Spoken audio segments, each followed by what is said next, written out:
Clark at Westside, and Roosevelt will take on Indianapolis Arlington, but that will not take place until tomorrow afternoon.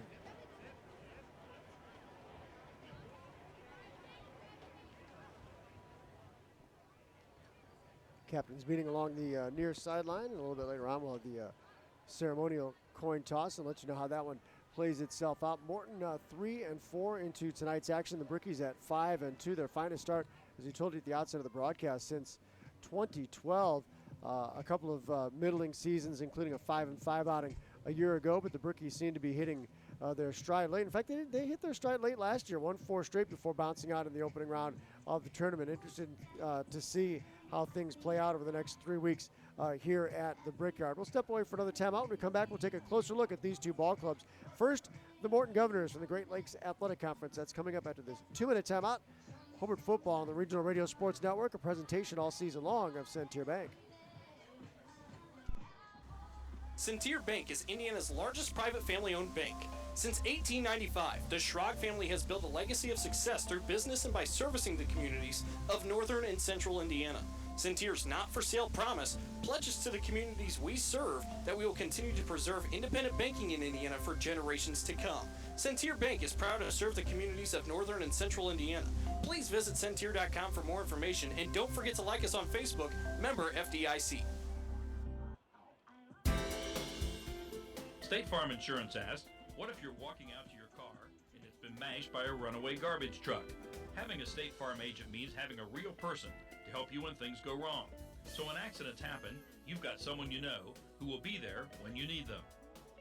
In Hammond, Scott Angel at 6935 Calumet Avenue. Call Scott at 803-0669. And in Griffith, John Burris, CPCU at 437 North Broad Street. Call John at 934-9631. Like a good neighbor, State Farm is there. My name's Ron, and I work as a lineman for NIPSCO. And I don't just work through nature's worst, gusting winds, freezing ice, and heavy snow. I work because of it. And once my team has one neighborhood's power turned back on, we're on to the next one. Text OUT to 444-111 to let NIPSCO know about a power outage at your address. I'm not afraid of the dark. The dark's afraid of me. You will receive text responses. Standard text and data rates apply. Visit nipsco.com/out to learn more. Alongside Otto Schregel, I'm Steve Dull. We're at the Brickyard tonight in Hobart, Indiana. Non-conference football for the Brickies tonight with the Morton Governors in town. Morton 3-4 on the season, 2-1 in the Great Lakes Athletic Conference, a league which has been won by East Chicago Central in its first year as a member of that league. And Central had little trouble with Morton back a couple of weeks ago. It was a 40-0 shutout. And we mentioned at the top of the broadcast that the Governors have had their troubles getting the football in the end zone this year, scoring just 106 points on the year, averaging about 15 points per game, while allowing 165. This is a Morton ball club that has a returning starter quarterback in Tevin Armstrong, a 5'10", 170-pound senior who throws a really nice ball.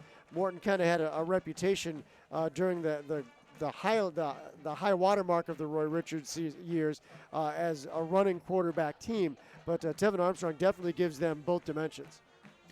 He's a phenomenal quarterback. He's a great athlete. He's got to get the people around him a little bit. A lot of that starts up front, and quite honestly, they've got to be able to establish a run game. You got to remember, this is a Hobart squad that went into Lowell. We were there. We broadcast that game, and a lot of people, if you read the newspapers that weren't there, they make it seem like that was a pretty close game. In reality, it really wasn't. Hobart really controlled and dominated that entire football game and came away with 3 red zone misses, a 1 missed field goal and 2 others that they had the opportunity on. And that's a Lowell team that handily took care of Morton last week. So, like I said, I mean, they have a good quarterback. They've got some pretty good athletes, but they are still searching to put it together as a team. The jumbo flag unfurled on the far sideline, the east sideline here at Bricky Bowl, and the Hobart High School Marching Band about to perform our national anthem.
Hobart High School Marching Band with its rendition of our national anthem. And we told you a little bit about Tevin Armstrong. Eric Johnson, who was projected as the starter at running back, injured in the preseason and made his season debut a week ago. 5'10", 180-pound sophomore. And Trayshawn Clemens also figures in the mix, listed as a wideout, 6 foot, 162-pound senior, and played a little Wildcat last week in that 33-6 loss at the Governor's Mansion against Lowell. So as Otto mentioned, a number of weapons on the offensive side.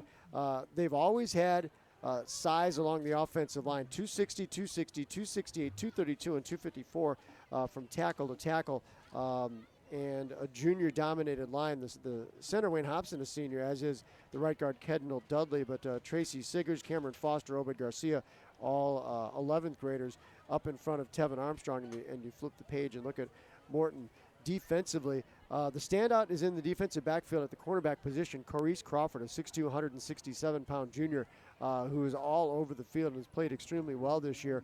Up front, the Coke machine, Tyree Edmondson, 6'2", 350-pound senior, is going to try to clog up the middle a little bit. A little bit of a change in terms of formation, 3-4 last year, 4-3 this year, as Sean Kinsey comes in for his first year moving over from Maryville. Well, I mean, it limits you a little bit more in the way you want to blitz and the type of pressure you're going to bring. You don't get to play as many games, but when you have lost a lot of people and you've got you're kind of a rebuilding year, a 4-3 defense, stock type defense is much easier to coach. Pretty simple coverages. You got your cover 4, your cover 3, cover 2, and most teams, even good teams, can get away with those types of coverages. But really where it's going to start is that linebacking corps. And, like you talked about at the high tide for Ham and Morton, they were dual threat, and they would even rotate quarterbacks in that both had different types of characteristics. But they always were very, very good in the safety position and in the linebacking corps. And that part of the field tonight is going to get attacked. If Nick Ray is able to come back full steam, he is going to attack these guys head on. And I'm telling you, Tyree Edmondson, 6'2", 350, could be a really tired boy after a quarter or two of Nick Ray coming at him. Morton's won 7 of the last 9 in the series, but it was Hobart a winner a year ago, 28-14 at Morton High School. We mentioned Sean Kinsey, 3-4 in his first year at Morton High School. Played his high school ball at Maryville. We'll step away for another 2-minute timeout. When we come back, we'll dial in the Brickies as we're about 7 minutes away from kickoff. Hobart and Morton tonight on the Regional Radio Sports Network. Centeer Bank is Indiana's largest private family-owned bank.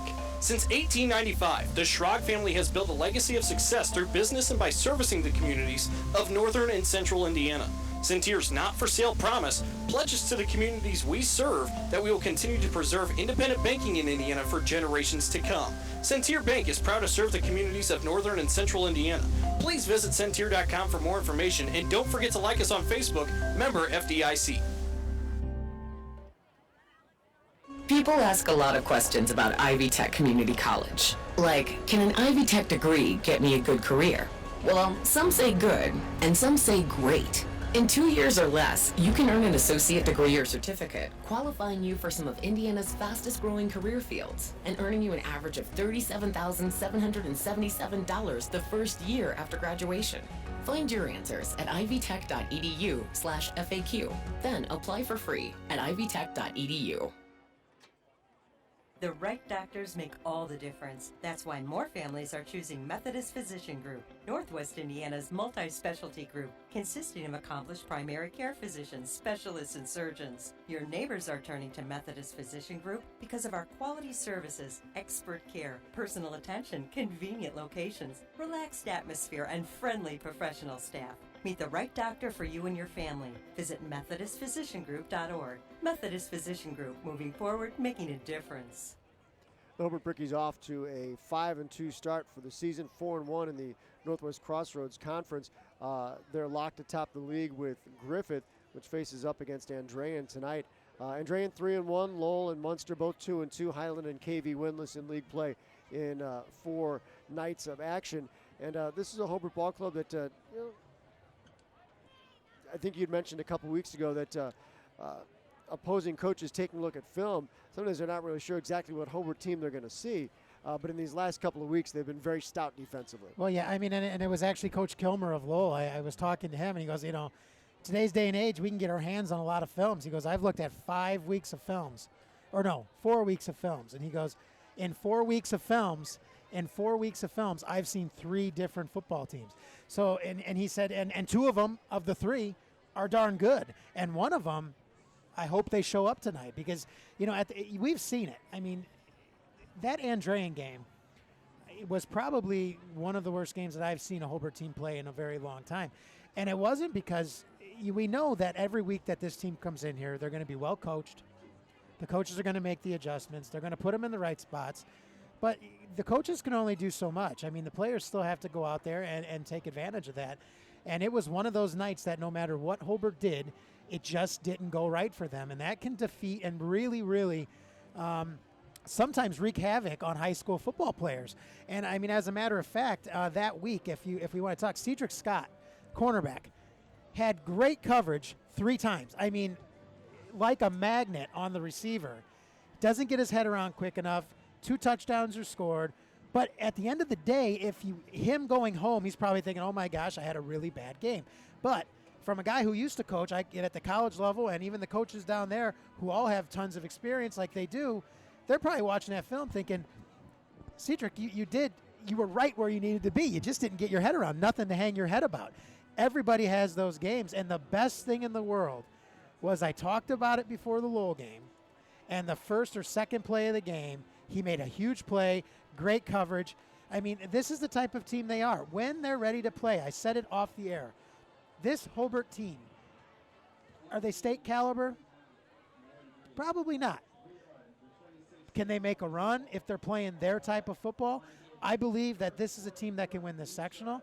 They could potentially do something in regionals, and you never know. I mean, nobody thought LaPorte would make a run a couple years ago. This is a good football team. It all starts with them believing in it. I know the coaches do. I do. When they play, they're a darn good football team, and I am just hoping that they keep developing like they are right now because this could be a really fun playoff run for them as well as a conference championship. And I think if you set Andrean and that night as kind of like a night of reckoning, and you look at how well this team has performed, in particular on the defensive side of the football since then, that's a really strong sign. It's hard to go away from Nick Ray when we talk players of the game, but pretty soon, Galloway or Guzman or both of them is going to end up being a player of the game. Galloway with 33 stops on the defensive end, 7 of them behind the line of scrimmage. John Guzman, his classmate, with 30 tackles, 4 for loss, and 2.5 sacks on the season. And those guys have done great work anchoring the 2 ends of the defensive line. It's phenomenal. I mean, and that's one of the most important positions that you're going to have on the defense. And we had it really well when we were in college, when we were in high school. We had Matt Carter and Sean Gibson, and they did very well using their hands. And it's not only making the stops like Guzman and Galloway do, but it's using your hands. And those outside runs, your key as an end is to spread it out. Spread it, use your hands, contain it, keep it inside to allow the linebackers and the rest of the team to get there. Those guys have not had a bad game all year. Even the Andrean game, they played well. I mean, they're the anchor of this defense, and right back there in the backfield is arguably one of the best athletes on the field in my mind, and Jared Zanola, who just straight up makes it happen. All over this field, if you really look, the defense of the Hobart Brickies is one of the best you're going to see.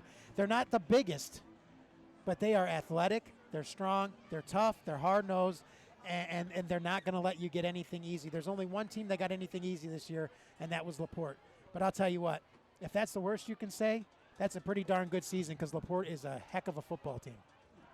Taking a look back at last week, it was a sloppy night. Playing on the turf at Munster helped a little bit, at least in keeping down the dirt factor, but tough to play on wet conditions and in facing the wind. And Hobart was able to run the football effectively, 255 yards on the ground out of their 274 of total offense. Still in the plus territory in terms of turnovers for the season. The bugaboo for the Bricks last week was penalties 7 for 84, but we told you how Jared Zanola kind of stepping up in place of Nick Ray, who was limited in action with a hamstring injury, rushed for 112 yards, 62 of those coming on one touchdown run. And as you said, he was effective in 3 phases of the game. I mean, we're going to have that week in and week out, and Hobart they have the talent, they have the athletes. I mean, if Ray needs a break, Tyler steps up. Valdez comes in, they put the more beefy backfield in there, and they make things happen that way. If Wolf needs a break, Zanola comes in. It still keeps the game open. I mean, they have so many options that they can go with, both offensively and defensively. It's just getting that steam, roller going, because they're a heck of a team. The one thing, the only, I would say, thing that I know that the coaches would love to be able to build on coming into the playoffs would be their PAT field goal game, because I will tell you, we've talked about it, we've seen it. That Lowell game was close for one reason, because they gave up 9 points because they couldn't kick the field goal. And it wasn't that they couldn't. I mean, it speaks volumes. As a coach, we probably have just as good a chance going on 4th and 8 than we do kicking this field goal. And, was it the right call? Absolutely. It was the right call. But, those are things that in the playoffs, if you're on the 15 or 20 yard line, you hope for Hobart to win, they're going to have to try some of those PATs field goals. And maybe tonight they get a chance to get those guys out there and get some game time reps. I think we talked about it walking out of Lowell. Sometimes it's hard to say, okay, let's go try it in a game. Because if you're not really, you can do it all the time at practice. Everything looks good at practice, but it's a little different when you got full steam coming at you. So this may be a good game for them to maybe to try to do some things that they probably necessarily wouldn't be able to do in the first round of sections. Morton Governors win the toss. They defer their option to the second half, so the Governors will kick off and Hobart will receive and operate from south to north, our right to our left. Little to no wind to speak of, 58 degrees, gorgeous night for high school football this Friday night, October the 7th. In Hobart, Indiana. We're at the Brickyard tonight and just about set for football. The Governors in the traveling white uniform, tops and trousers, red helmets with a block M on the side. Hobart wearing all purple tonight. Purple tops, purple pants, yellow stripe, yellow numerals, and the gleaming gold helmets. Figueroa with the run-up and the kick. He'll send it deep to the corner, forcing Brandon James to make a decision. It bounces it over the goal line and into the end zone for a touchback. And Hobart will begin 1st and 10. Its own 20-yard line. Does your vehicle need new tires? Then Levin Tire Center is the place to go. Don't be fooled by the national tire retailers, because Levin will beat them with their everyday low prices. Visit one of their 7 full-service locations in Northwest Indiana, where walk-ins are welcome and complimentary shuttle service and Wi-Fi is available. Visit their website, www.levintirecenter.com. So we'll get our first look at Mickey Wolf and company. Wolf, a 6'2", 155-pound senior. He's thrown 47 completions in 95 tries for 771 yards, 7 touchdowns, and 5 interceptions on the season. And taking a look at the eye stack behind him, Nick Ray, the tailback, Chris Tyler, the fullback. We are ready to get our first look at the Brickies offensively tonight, beginning from their own 20-yard line.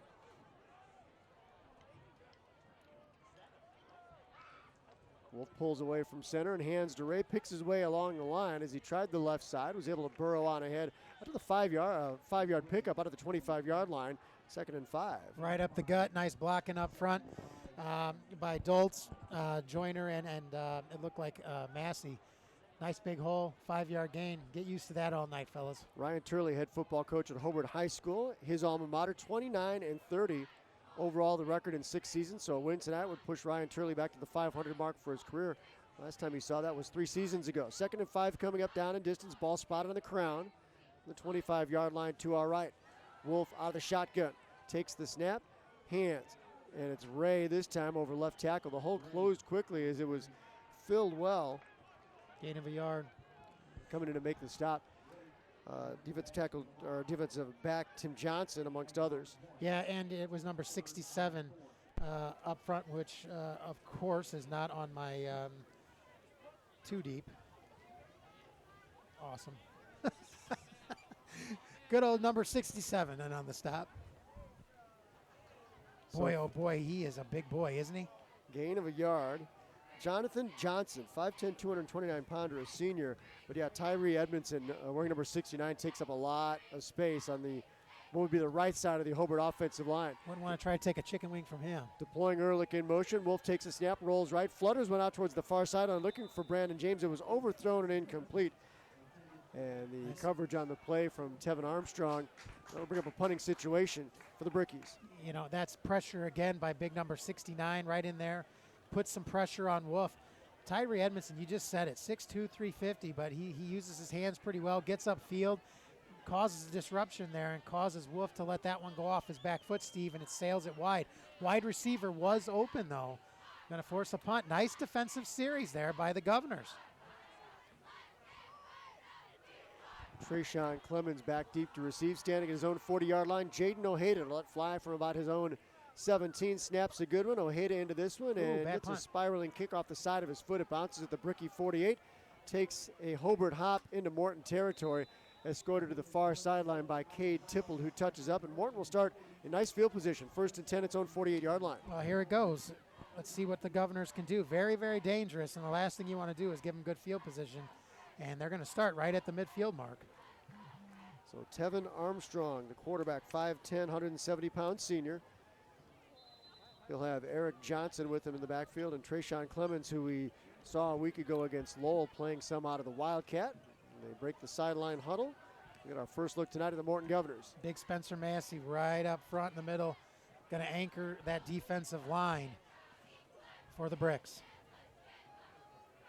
So Johnson motions, now sets up as a tailback as Armstrong will duck in under center, 1st and 10. Deploys a man in motion, that's Clemens to the far side, and it's Clemens on the jet sweep going left. He's going to be met by a sea of purple jerseys and stopped. The line of scrimmage, maybe a loss of a yard. They'll mark it 1 yard deep in the backfield. Big number 24, Nick Gray, 6 foot, 200 pounds, does it offensively and defensively. Finds that hole from the middle linebacker position, stops him for a 1 yard loss. So 2nd and 11, Governors playing from behind the sticks in their first possession. 2 minutes deep into this one, we're scoreless. Hobart and Morton tonight at the Brickyard. Governor football, 2nd and 11, their own 47 hash mark left. So twin receivers to the wide side of the field this time. And Armstrong out of the gun with Johnson behind him, and hands to Johnson. Picks his way along the line of scrimmage, the middle of the line. There was nowhere to go. Gain of 1. Pick up of a yard back to the original line. 3rd and 10 coming for Morton. Big Spencer Massey, 6 foot 2, 270 pound senior, number 67 in your program, number 1 in your heart, and he was right there to shut that down. Nowhere to go. You know, at the end of the day, running in the middle of this defense is going to be tough going all night long. If Morton's going to try to get anything going outside of a lucky break, they have got to get outside and use their speed. That has been the only way that people have been able to attack this defense. Johnson on the right hip of Armstrong, 3rd and 10. Armstrong drops to pass, sets up, fires to the near side. Had a man cutting through the middle. Clemens in traffic, ahead of Tippled and behind James, was able to make the grab. The Bricky 36-yard line, good enough for a first down. 16-yard throw there to Clemens, and he threw that right into double coverage, but you got to give him some credit. Beautiful ball, nice catch by Clemens. Both Galloway and Guzman right in his face as always, and he still gets that ball off. Kudos to Tevin Armstrong. You watch him in warm-ups, and he delivers a really nice ball. Trips to the far side. I was surprised he got that ball off, Steve, to be quite honest with you. Johnson now motions into the backfield with Armstrong on 1st and 10. They fake a hand to Johnson. Armstrong takes it himself, and he gets a rough ride as he looked up right into the face of number 67. Massey wraps him up and throws him down for a loss of 3. You know, I'm telling you, running up the middle on this team is dangerous. Looked like Massey came up limping a little bit there, though. Maybe turned his ankle a little bit, but he's standing in there. He's one of the toughest guys you're going to find on this field. Governors have been using Joseph Wharton, one of their linebackers, 6'3", 205-pounder, as a tight end. He was in there on that play with the opposite side of the line, now leaves the field. Johnson split wide to the far side. Clemens slotted to the near. Armstrong drops, fires over the middle. Little quick hitter, and a high hit catch was made, and pass complete to the 22-yard line of Hobart. A fine catch and a tough catch. Another made by 16-yard gain. Kashawn Prather, 6'3", 167-pound sophomore, laid his body out there and made the grab. He got absolutely lit up. Was that Zanola on the hit? Wow. So he's going to feel that tomorrow morning. Governors moving the sticks, couple of first downs via the air, and now they're in Bricky territory deep at the 22-yard line. Well, it looks like Morton got a hold of the Andrean tape because those are the same seam routes that Andrean utilized and had success against the Brickies. Dialing battle wings to the far side. They use Clemens in a wildcat look this time. He's trying to weave through traffic, and getting in there was Austin Kirk with a hand on the ankle and tripped up Clemens, who was trying to sweep left. Loss of a yard. It'll be 2nd and 11. Well, Clemens has had a rough night. 2 rushes, -2 yards. They set up Clemens standing next to Armstrong and the direct snap to Clemens. And not a lot of running room there. Well, they're pulling out the book, and I would too.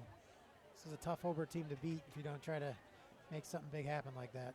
Trips to the near side, 3-by-1 set. Johnson the single setback with Armstrong on 2nd and 11. Armstrong takes the snap, stands in the pocket, fires for the end zone, tries to lead him and catches man. It's Prather. Beautiful. Touchdown Governors. Wow, that was a beautiful throw. Kashawn Prather, a 6'3 sophomore, ran under that one. Armstrong led him beautifully to the far back corner of the end zone. Touchdown, Morton. It's 6-0 I mean, Governors. he put that ball right on the money, Steve. That was another seam route. Decent coverage. He did get behind the defensive back there. I think that he got behind Brandon James or it was Cade Tippled. But not bad coverage. That was just a beautiful throw for the touchdown. 3 for 3 on that drive for Armstrong. Nothing going on the run. They are negative 4 yards rushing on that drive. But some really nice play calls and some pitch and catch there between Tevin Armstrong and Clemens and Prather. So 8 plays, 52 yards in a drive that took 3 minutes and 34 seconds. The kick was wide, by the way, and Morton leads it 6-0 with 6:45 to go first quarter of play. Lunch will never be the same again at Fry's Dairy Queen in Hobart. You asked for it, so we listened. All through October, America's best lunch deal. The DQ $5 lunch is available all day. That's an entree, fries, drink, plus a world-famous DQ sundae for just $5. Fry's DQ is located at 530 Main Street in Hobart and has been a proud partner with RRSN since 1992. Potential sectional opponent for Hobart, New Prairie leading John Glenn 14-7 in the first, and in Duneland play Valpo on its homecoming. It's an early lead on Portage, 7-0. The Vikings up, 9:48 to go first quarter.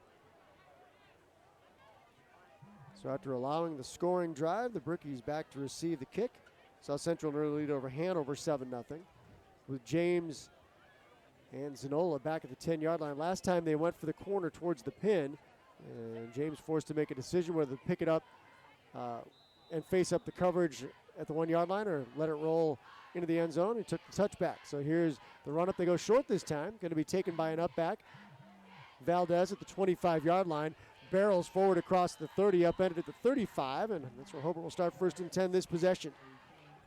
It's going to be a big down for Hobart. They've got to get something going here. A lot of people, I think, are a little surprised with how Morton came out throwing the football. But, you know, like I said, everybody's got film. You see some good things on film. And those pass plays that you just saw there caused a lot of problems for Hobart in that Andrean football game. The only good thing is that Andrean was able to run and throw the football, and so far Hobart has absolutely shut down the run game of Morton. So Brickies went 3 and out their first possession. This time a little more breathing room. 1st and 10, their own 36-yard line. Wolf out of the shotgun with a split backfield. Gives Nick Ray, tries the right side, and was able to plow on ahead out to about the 39-yard line. Coming up to make the stop for the Governors, Javon Merriweather from the linebacker position, 5'11", 240-pounder. Yeah, he goes right next to Guernsey and Degnan on that right side. Ducks into that hole, picks up about 3 yards. 2nd and 7. Nick Ray, 3 carries, 9 yards so far in the football game.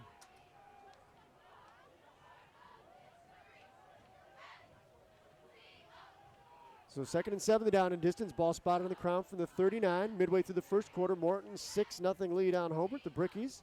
The second down play, quick hitter to the fullback, Tyler.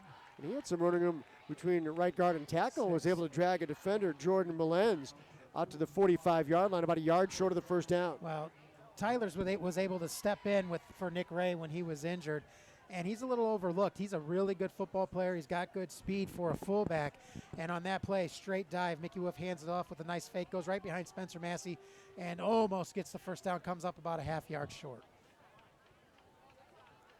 Ball spotted right on the 45-yard line. Brickies need the 46, 5:30 and counting for the first quarter.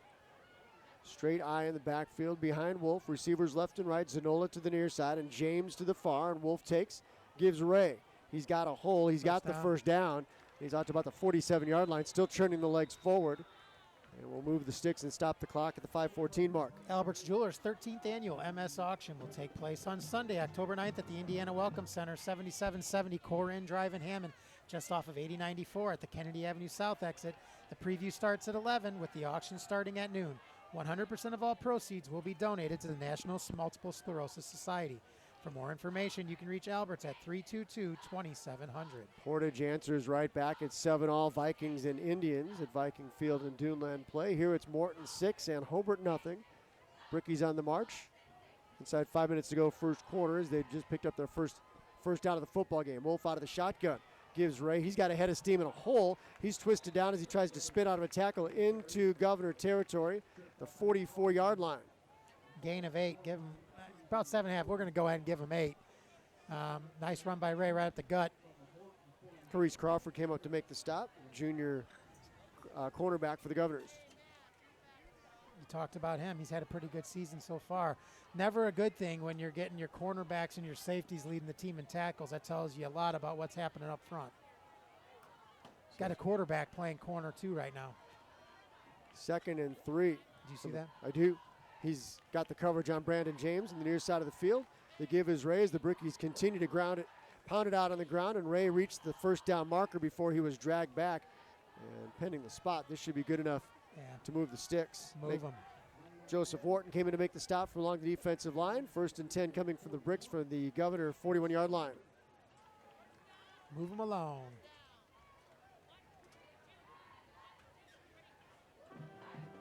Ryan Turley with a hand on the shoulder of Mickey Wolf sends him into the huddle with the play. Inside 4 minutes to go, first quarter. The Brickies trying to even this one up, trailing 6-0. Governors went to the air successfully. It was a 22-yard reception. Armstrong to Prater for the first score of the game. Brickies 1st and 10, middle of the field. The Governors 41-yard line. Zanola in the backfield. And Zanola out of the gun, looks to fire. He has James out of the backfield, try to get him Face on mask. an island. Penalty markers down. James breaks to the near sideline.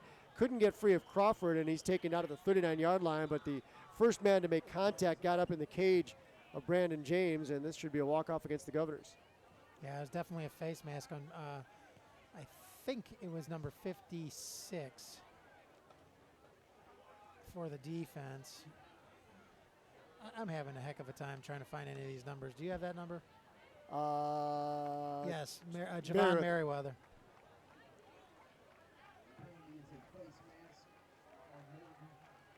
Spot foul, too.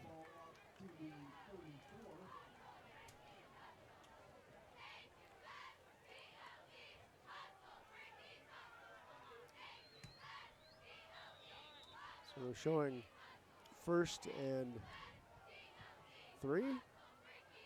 From the 34 of Morton out of the shotgun. Wolf takes, he gives Tyler, spins away from a tackle. To the numbers he goes, cuts back inside. Got free of a linebacker, and inside he goes to the 25-yard line. Jordan Mullens had a hand on him but couldn't stop Tyler with the leg turn and a good spin move. Takes it down inside the 25 to the 24. Gain of 10 there for Tyler. He was actually stopped on that left side.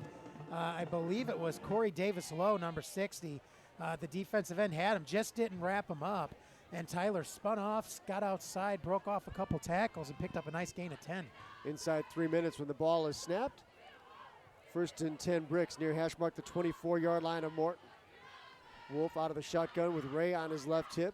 Tyler on a wing to the near side of the line. Little delay, give Ray, tries the right side, steps through defenders, gets inside the 15, drags Armstrong inside the 10, and down he goes to the 4-yard line. Big pickup from Nick Ray, a 20-yard carry, 1st and goal Brickies. Nice play by Nick Ray. He actually bounced that outside. And he's one of those running backs, instead of trying to juke somebody, he's like, just run him over. Goes over about 2 people. If you've noticed, though, Steve, keep an eye on next series. They probably won't do it at the goal line, but if you want to talk about respect for a receiver, if you look, they're 8-9 yards off the ball of James, and that's one of their best athletes, Armstrong, on him. Though they probably won't do it on the goal line because they don't have the room to do it. But Armstrong on James on the near side, the wide side of the field. Nick Ray gets the call, hit in the backfield, and going to be stopped right at the line of scrimmage. Coming up to make the stop, Cassius Wade, a 6'2 sophomore linebacker for the Govs. Made first contact, no gain. It'll be 2nd and goal for the 4. He busted right through there, Steve. That had nowhere to go. That's almost like, I think they may have lost a yard there. If not, it barely got back to the line of scrimmage. Right now, Nick Ray, 8 carries, 38 yards.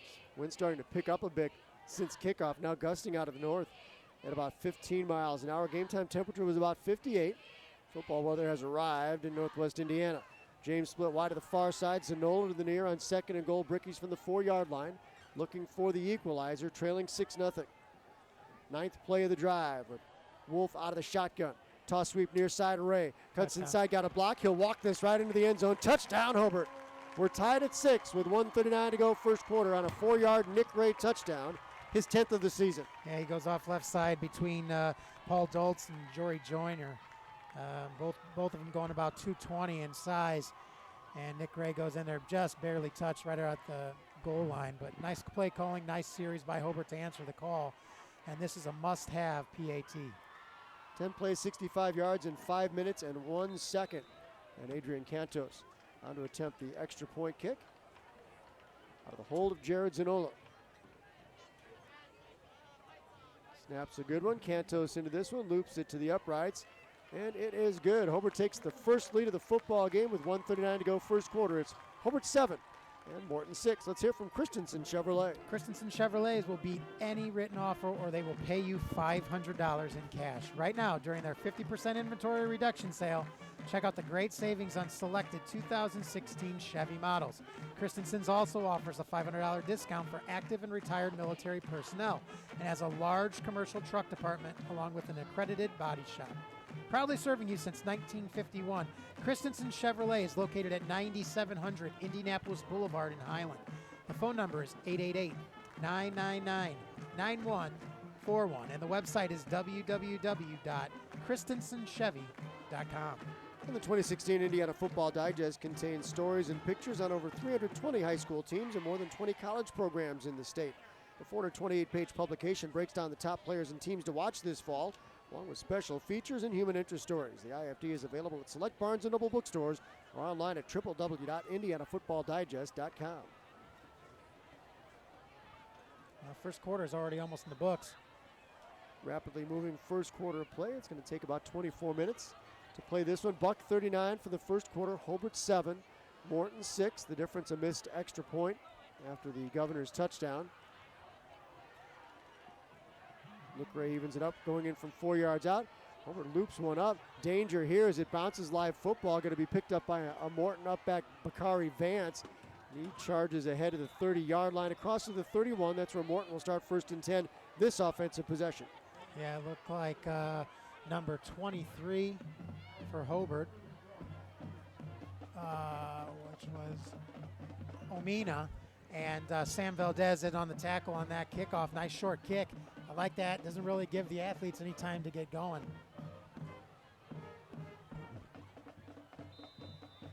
So the Governors were more effective through the air than on the ground their first possession. Let's see how the Brickies able to adjust defensively this trip down. Tevin Armstrong, the senior quarterback, brings his team to the line out of the shotgun. Slot left the formation. Empty set in the backfield. Armstrong checking the wrist. Play clock down to 1. They're not going to get this one away.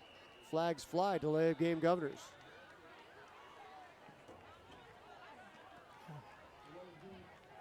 That's something that you typically see happen a little bit more early on in the season at the high school level, not late in the year, but they just couldn't get the play call in. So the 5-yard walk-off takes it back to the 26-yard line. First and 15, Morton. Clock stops on the flag with 1:33 to go. First quarter, play Hobart 7, Morton 6. The Brickyard tonight. Morton playing with the wind at its back, operating from our left to our right.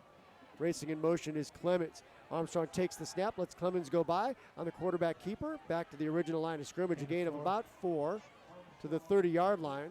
Will be 2nd and 11, Morton. Morton finally back into the positive rushing range. Armstrong equally effective rushing and throwing the football. That time he went right up the middle of the line after they faked the jet sweep. And still playing from behind the sticks, 2nd and 11. Trips to the far side. Johnson motions and now sets up on the right hip of Armstrong, who takes the snap and drops the pass. Looking left, guns one to the sideline into double coverage, overthrown and incomplete. Intended receiver was Brendan Jones. Good coverage, double coverage there. James was there along with Kate Tipple. Yeah, Spencer Massey and number 73, Ryan Pisarski, right up in his face. Nowhere to go for Armstrong. He does a smart thing and throws that thing about 2 rows up into the stands. Nice defensive stand so far by the Bricks. If they can force a punt here, they should get the ball back probably near the 40-yard line, their own 40-yard line, but pretty good field position. 3rd and 11 here. The Governors have converted a 3rd down thus far tonight. Armstrong out of the shotgun, takes and drops under pressure. Steps up, gets away from Galloway, but couldn't get away from Nick Ray, who drags him down back inside the 25 to the 24-yard line. Loss of 5 on the play. 4th down and a punt coming for the Governors. Beautiful play by Galloway, up in his face, gets a block. Could have been a hold, to be quite honest with you. They let it play, but Nick Ray finishes him off. Great defensive series by the Bricky defense. Way to answer. First series, they looked a little shocked that the throws were coming down the seam. They try to go back to that same out route with a seam route right behind it. Hobart had the answer for it that time. 2 seconds difference between game clock and play clock, so the Govs going to have to punt it with the wind at their back. Figueroa will it fly from the 12. Brandon James standing at his own 40. Figueroa, an end-over-end kick. It's going to bounce at the 48, take a Governor hop. James Fields with 3 men in his face drives upfield and is going to be hit immediately and brought down to the 41-yard line. He scares me when he does that.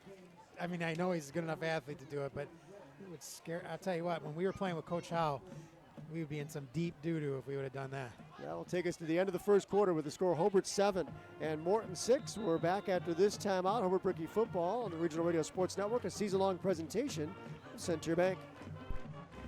Centier Bank is Indiana's largest private family-owned bank.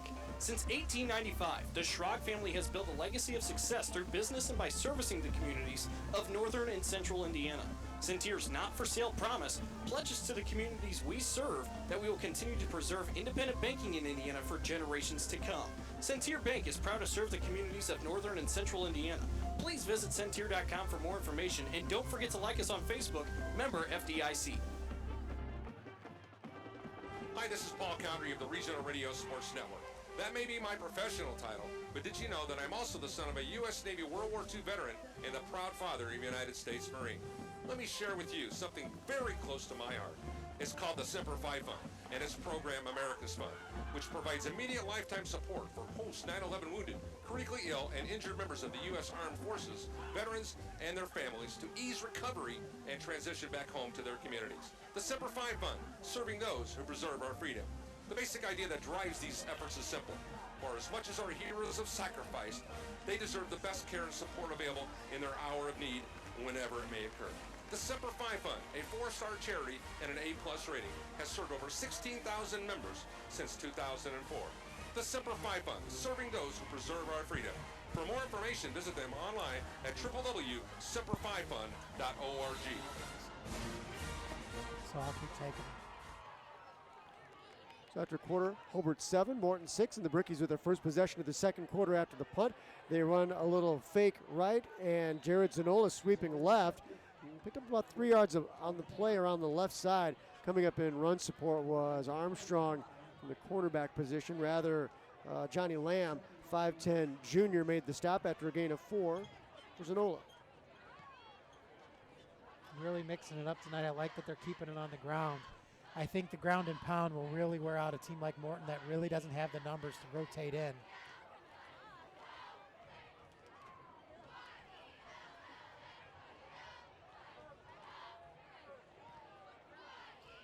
So the 2nd and 6 play, hash mark left, motioning is Zanola to the near side on the jet sweep. Here comes Jarrett. Whoa. Gets a block, gets the corner at the 50, a straight arm, and he's going to be taken down in an open field tackle by Tim Johnson, the safety.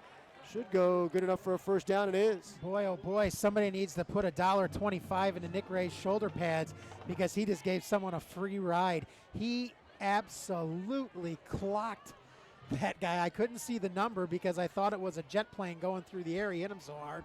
He came up about 3 foot off the ground, but holy Moses. Welcome back, Nick Ray, to the offensive side of the football. Well, 1st and 10 Brickies in Governor territory now, near hash mark for the 46-yard line, just underway second quarter. Hobart 7, Morton 6. It's Wolf back in the shotgun set this time. Has protection now, backside pressure. Football comes loose, and the Governors have it. The forced fumble from Tim Johnson, a weak side cornerback blitz or safety blitz. And I don't think Wolf ever saw him. No, it came from his backside. Came around that backside corner. It looked like he came right Tyler Degnan, the right side tackle. And as you know, Wolf had his back turned to him and just nothing he could do there. Big stop by the Governors, though. Give them credit. They were driving. It's a big turnover. 10 minutes left in the second quarter. Morton's still in this football game. The Govs take over right near midfield, the 48-yard line. 10:40 to go first half, and Armstrong out of the shotgun. This time Clemens rather running Wildcat. He gets the corner. He's got speed. He gets to the sideline of the 45-40, and out of bounds he goes. After a first down pickup, they'll mark this one right at the sticks. Good enough to move the chains to the 41-yard line. 10-yard gain. That really fooled the bricks there. That's one of the only times this year I will tell you that the defensive ends didn't stay at home. And Armstrong really shows his speed, gets outside, picks up a first down, and gets them back into Hobart Bricky territory. Third first down of the evening for the Morton Governors. Hash mark to the far side of the 41-yard line of Hobart. 10.5 to go first half. Clemens again out of the Wildcat, tries the middle of the line and nothing doing this time. Crashing in to make the stop was big Spencer Massey. Loss of a yard. Who ran that football? That was Clemens.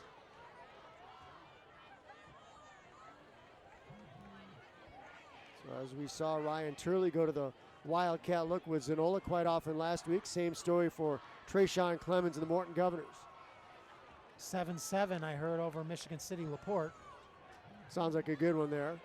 Ames Field packed to the gills tonight. Johnson motions. It's Clemens split wide to the far side. Armstrong back the quarterback position out of the shotgun. Trips to the near side on 2nd and 11. Armstrong drops to pass, fires far side, underthrown looking Clemens. Brandon James had the coverage, incomplete pass. It'll bring up 3rd and 11. Yeah, man-to-man coverage there with Brandon James and Prather. And got to give credit to James there. He's on him like glue. Makes that throw about impossible. New Prairie rolling now up on Glenn 22-7, and Penn no trouble with Elkhart Central 41-7 the Kingsmen at halftime.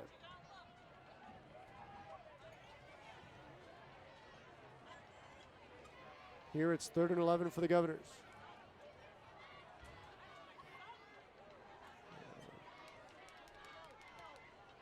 Clemens in the Wildcat look under center this time. Takes, rolls the near side, looks to deal. Armstrong rather, flips one out, catch is made by Battle. The 40-yard line, tried to get free, could not, gain him just a couple. And Austin Kirk was able to square him up. Chris Tyler also there first to the football on the tackle. And Governors nowhere near converting that 3rd down. 4th and 8, they'll have to punt this one away.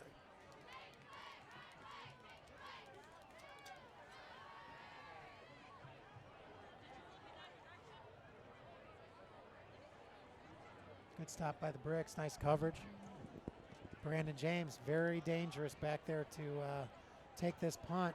I was surprised they punted to him the first time. I mean, how many times do you take that chance?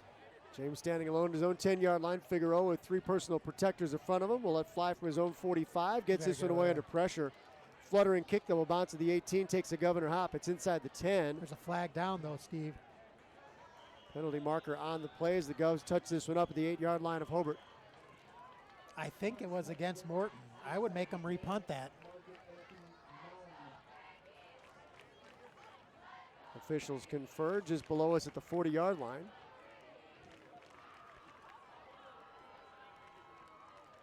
Officials looking first to the Morton sideline, and now they'll bring the news to the Hobart staff. And you read that one right. Procedure, the call against the Governors. Re-kick. The official holds up the fist to indicate 4th down. 3 penalties, 25 yards flagged against the Morton Governors in the first half. Lowell leading Munster 13-3. That one just underway second quarter, 10.5 minutes to go to the half. Well, Lowell did a number on Morton last week and now trying to take care of business against a pretty good Munster club as well. Munster's had an up and down season, and Lowell seems to be putting things together just about the right time of the year. 13-3 Lowell, early second quarter. So Figueroa now will have to re-kick this one. He's going to punt from about his own 42. James steps up to the 13-yard line. Yeah, did Lowell get their running back this week too? You know, they Jordan Jusevich back in the lineup and a change of quarterback. Uh-oh. The pressure is on. He just got that one away. Figueroa, a floater that bounces at the 28 and takes a Hobart hop The Governors will cover this one up with Merriweather doing the duty at the 33-yard line. So Hobart gets pretty good field position. They gain 24 yards in that exchange after the Morton penalty. Takes over 1st and 10, their own 33. Boy, Tyler almost blocked that punt. He was right there. So 8:47 to go first half. Hobart 7, Morton 6, and the Brickies with a solid piece of X's and O's there. Some solid field position to start this drive, and this is where you would love to see the Brickies put together a time-consuming drive that ends in a touchdown. Morton won the toss, deferred its option, so the Governors will have the football first to begin the third quarter. Still 8:47 to play in the second. Zanola in at quarterback out of the shotgun, takes the snap, it's a keeper. He goes over the left side of the line, burrowing forward out across the 35 to about the 37. A gain of 3 on the first down carry. Zanola hard to miss. He's wearing the high white socks today. Most of the rest of the Brickies have opted for the black sock look. 14 yards on 3 carries for Zanola. They've only, from what I can tell, other than that was going to be the fumble, they've only attempted 1 pass play. Which I'm fine with. That keeps that clock running. Ball spotted on the Crown, 2nd and 7. Wolf back in at quarterback. Ray on his right hip. The shotgun snap. The hand to Ray. Tries the left side. He's going to be twisted down around the ankles. Filling the hole well was Wharton from along the defensive line. Gain of about 3 to 4 yards. 4 yards the pickup for Ray. 3rd and 3 coming Hobart. Yeah, it goes right off left side of center. Spencer Massey picks up about 4 yards, brings up about 3rd and 3. Big down here for Hobart with 7 minutes on the clock. This would be a big one. Get a big drive in going into the half because Morton is going to get the football first. Zanola split wide to the far side with James to the near on 3rd and 3. Hobart, their own 42-yard line. Wolf under center this time. Tyler the fullback. Ray the tailback, 6 yards deep. Wolf long count, gives Ray. Picks his way along the line, finds a hole, burrows ahead. First down pickup Ray. He's into Governor territory and ahead of the 48-yard line. First down Hobart. Give him a gain of 9. Ray 11 carries, 55 yards on the night and a touchdown. And he just lost his balance. He turned there, churning his legs. And it ended up that nobody was still behind him. And that's what brought him down. Other than that, he could have taken that to the house. The Governor, Martin Governor down on the football field. So the officials tend to the injured Governor, and both teams take a knee at their near sideline. Find out why Scapel Buick GMC in Maryville has been named Dealer of the Year the last 6 years in a row. During their Buick GMC kickoff event, you can get the all-new GMC Sierra Denali and completely redesigned GMC Acadia right now. That's right, the 2017s are here. Ask about new ways to either buy or lease your next car that are right for you. Experience the Scapel difference at Scapel Buick GMC, located at 3209 West Lincoln Highway, just 2 miles west of I-65 on US 30. For more information, call 219-769-6381 or go online at www.scapelbuickgmc.com. Spectrum Financial Group has been serving clients in downtown Hobart since 1984, located at 607 East 3rd Street. They specialize in 401k and IRA rollovers, in addition to dealing with investments, retirement planning, college funds, insurance, and annuity products. Jeff Larimore and Spectrum Financial Group will provide you with a clear and easy way to understand an explanation of the financial products and services and put you on the right path toward a more secure financial future. Spectrum Financial Group has been a charter sponsor of the Regional Radio Sports Network for over the past 25 years. Checking the out-of-town scoreboard, third quarter in the Fort Wayne area. Dwenger leading Snyder 21-6. Concordia over Carroll 20-3. Closer to home in the second quarter, it's South Central 14, Hanover Central 6. We told you Lowell was up on top of Munster 13-3 early second quarter. And in the Duneland, 1 quarter is in the books, and Portage and Valparaiso remain tied at 1. Lake Central, an early 6-0 lead over the Pirates of Maryville High School. And our last report had LaPorte and Michigan City level at 7 apiece. Bishop Noel over Whiting 7-0, and in the South Bend area, Mishawaka 20 and Marion 7. So you're up to date on scores. Here it's Hobart 7 and Morton 6, 7:20 to go first half. And the injured Oh boy, that's their big boy. Yep, injured Governor player to his feet and getting some assistance from a couple of teammates as he's gingerly walking to the far sideline. Tyree Edmondson, 6'2", 350-pound senior. Yeah, it's a big blow for them not having him there on that defensive front. You know, and you mentioned it, the Governors have been a very athletic and good team, and Roy Richards and his successors did a decent job of getting the numbers out. But you can look on the far sideline and see that this isn't a very deep Governors ball club this year, and so you're going to have a lot of guys who are either playing both ways or never leaving the field from their unit. And to have a starter injured is a big, big blow for a team like the Governors. Absolutely. Especially playing a team like Hobart is going to pound you and pound you and pound you for 3-4 quarters. So it was a first down pickup, Nick Ray, 1st and 10 Hobart for the Governor 49-yard line. 7:13 to go first half. Wolf, the quarterback for the Bricks. Zanola split wide to the far side of the numbers. James and the numbers motions to the far side, and they give his Ray. He's got an opening on the right side. Nice. Coming up to fill quickly was Tim Johnson, and he's been impressive tonight. It was Johnson who forced the fumble earlier and makes the stop on Nick Ray after a pickup of 6 yards. Yeah, I was just going to say, Tim Johnson, 5'11", 162 pounds, big play earlier, and that is not an easy tackle on Nick Ray in the open field, and he does it one-on-one. I mean, you got to give that kid some props. Nice open field tackle by Tim Johnson. So James, the wide out on the near side of the formation this side to the numbers. Wide side of the field is the far side with Zanola. Wolf under center with an offset eye in the backfield on 2nd and 4 from the Governor 42. Wolf takes and gives Tyler a quick hit. He left without the football. It's loose on the deck at the 42-yard line. And what's the indication? I thought Morton fell on it initially.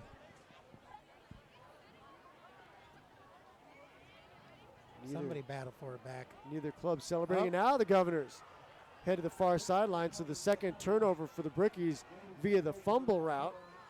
As well, looked like a bad exchange that time. Yeah, it did. It doesn't look like the football ever got into the running back there. I think that was going to Tyler. So Hobart had the ball for nearly 3 minutes. 2:45. That's what killed Munster last week, and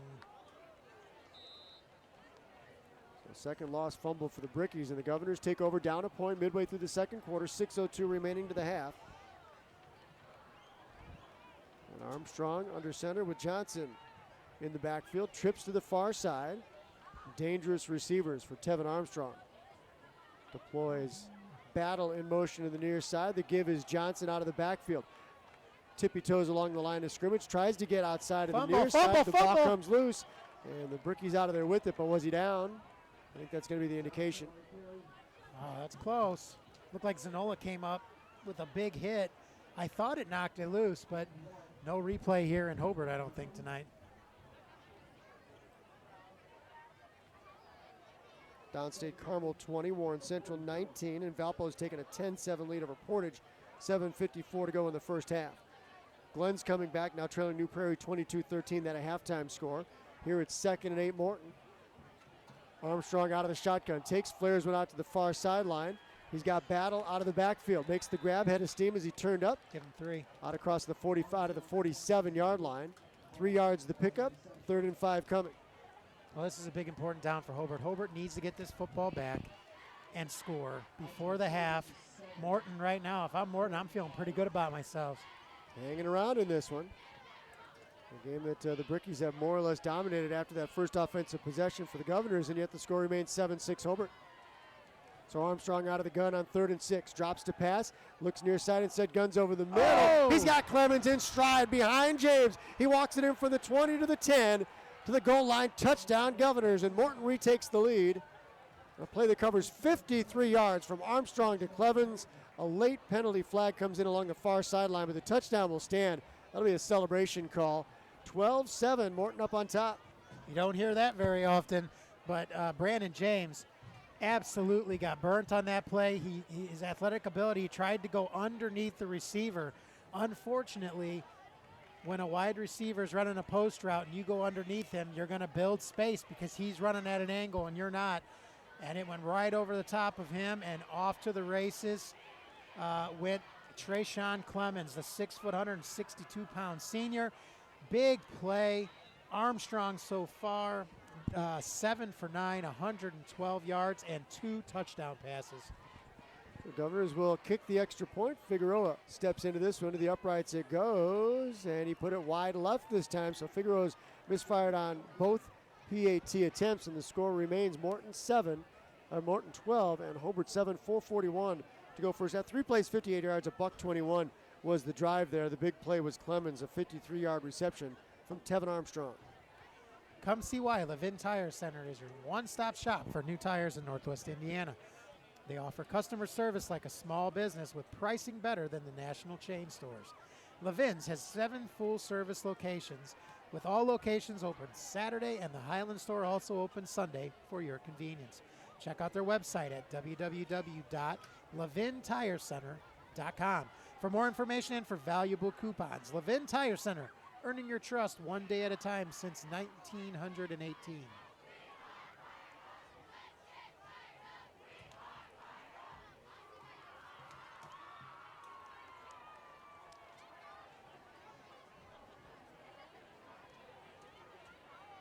Well, if I'm Morton right now, I am not going to kick this ball deep. Keep it short. Keep it away from James and Zanola.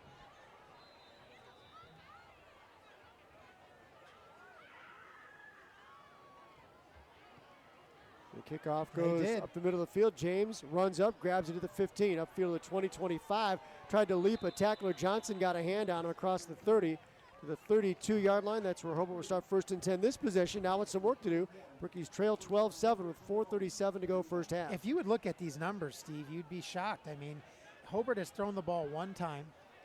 They've ran the ball without being 18 times.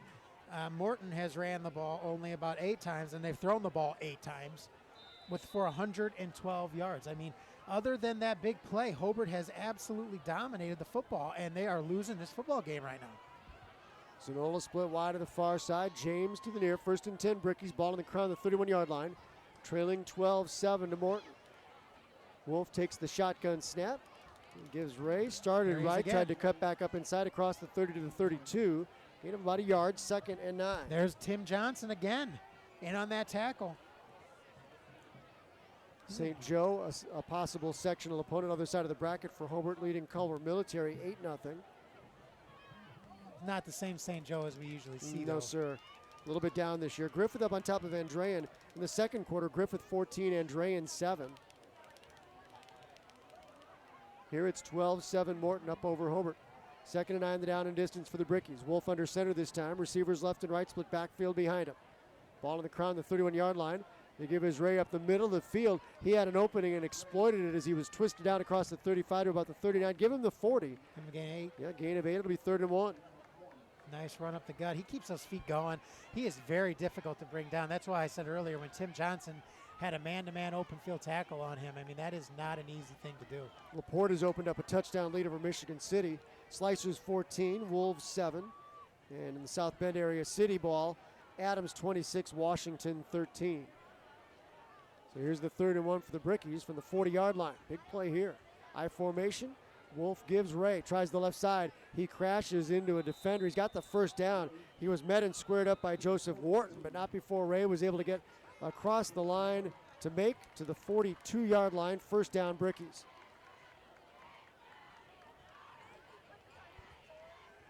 Morton will have the football first to begin the 3rd quarter, so pretty big possession for Hobart here. South Bend Adams over Washington. That shows Hobart what they've got coming down the road and opening around the sectionals. Looks like Zanola may be the quarterback on this down, huh? What are they going to do? No, they're not. Jared brought the play in from the sideline and now deploys split wide to the near side of the numbers. Ball in the crown, the 42-yard line. We're inside 3 minutes to go first half. Hobart trailing by 5. It's 12-7 Morton. Wolf takes, gives Ray. Crashes the left side this time. Nowhere to go. Filling the hole well. That time was Dion Lake for the Morton Governors. Gain of a yard. Give him 2. It'll be 2nd and 8. 16 carries, 75 yards, and a touchdown for Ray. But 16, 18, 21 rushes to 1 pass for the Brickies in this first half. This may be time for a little play action. Morton is loading the box up to stop this run. Get Wolf out of the pocket on that fake run and maybe find Brandon James on a post corner. Split backfield behind him on 2nd and 7 from the 44-yard line, far hash mark. Wolf drops to pass, pumps once, fires deep in a timing pattern looking Zanola. It's a bit underthrown, 50-50 ball. Jared makes the grab inside the 24. They're going to call it out of bounds. He came down with a foot of the stripe, incomplete pass. It'll be 3rd and 8, Hobart. I don't know how he caught that football, but I will take kudos for telling you he's one of the best athletes on this field.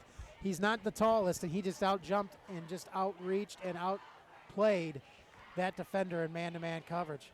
Second pass of the game. I like the play call. Caught him off guard. Can update that Laporte score for you. The Slicers have scored again. It's now 21-7. Laporte up on top of Michigan City. 3rd and 8 coming for the Brickies from their own 44-yard line, trailing 12-7, 2:04 on the second quarter clock after the incomplete pass. Pretty well executed play, just couldn't get down in bounds. Wolf rolls near side. He's tripped up from behind, keeps his feet, flings one out in trouble. It's going to be picked off. Intercepted, they'll wave it incomplete. As Johnson, the man again on the defensive side of the football. Boy, Armstrong on the offensive side, Johnson on the defensive side. Those are your main contenders for the Centier Bank Performer of the Game. For the Morton side, Johnson broke up what was probably an ill-advised pass. Well, it was not probably an ill-advised pass. That was an ill-advised pass, and I'm sure he will hear about it at Films tomorrow. Those are the type of throws that can really hurt you, because if that's an interception, they have the ball at midfield with 2 minutes left in this football game versus punting the football away. That was not a smart play. That is not characteristic of Wolf to do that, but I think he just got a little frustrated and was in a hurry to try to make something happen. So it'll be Clemens back deep to receive at his own 20. Jaden Ojeda to let fly from his own 33. The play clock is wound down to 0. Do the Brickies get a timeout? Nope, delay game. The 5-yard walk-off. Hobart's first penalty. Lold's tacked on another score. It's now the Red Devils 20 and Munster 3 with 4 minutes to go second quarter. So the Brickies give some ground with the penalty, and Ojeda will punt this one away from his own 27. The Governor's perhaps going to bring the house. 10 men up.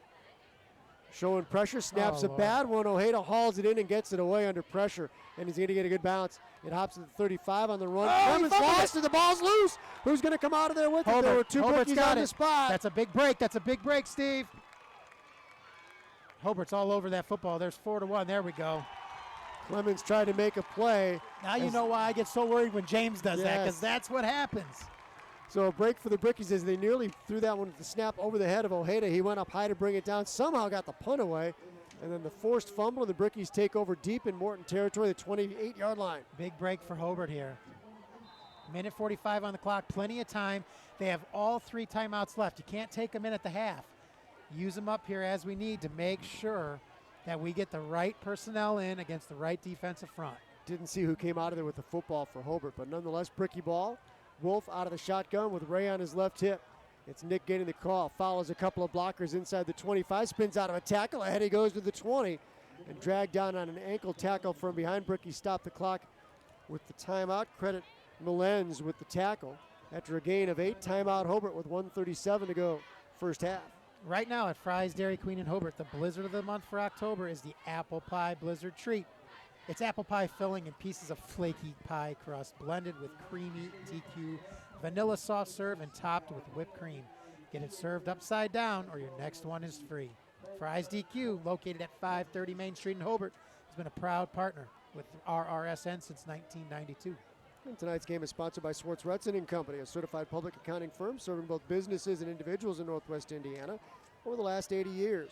Located in Maryville, Swartz Rudson has a staff of over 30 professionals, making it the largest CPA firm in Northwest Indiana.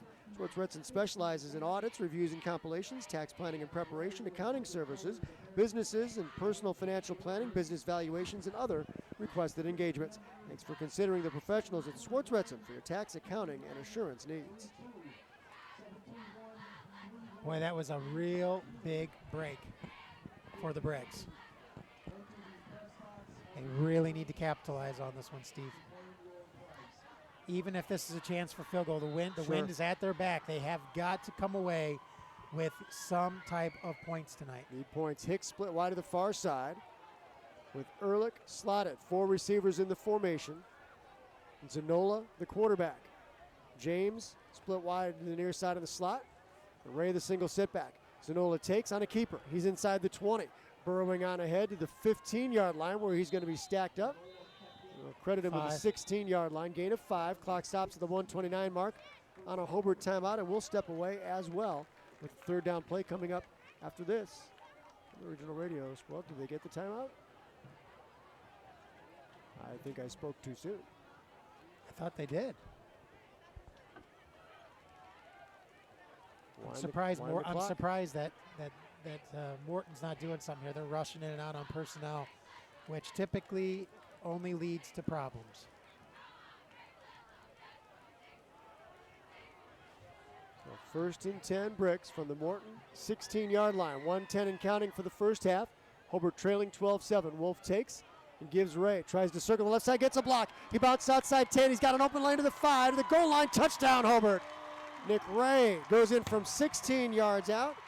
His second touchdown of the night, 11th of the season, and Hobart takes the lead 13-12 with an even 60 seconds to go first half. 18th carry for Nick Ray, 99 yards, second touchdown of the night. That play goes off left side, right in between his left guard and tackle, Joyner and Doltz.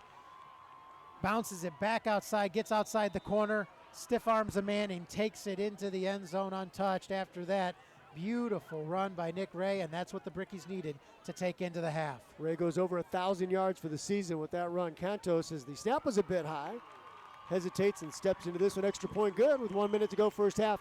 Hobart 14, Morton 12. Now we'll step away for a timeout on the Regional Radio Sports Network. The most important financial decisions aren't made in banks. They're made around kitchen tables and on squeaky porch swings. They're made over dinner and over coffee by real people trying to do the right thing for their families, today and in the days to come. At MainSource, we understand that. In fact, it's the reason we're here. And it's why we're working hard to make MainSource the kind of bank that's built around the way you live. MainSource. Life needs a great bank.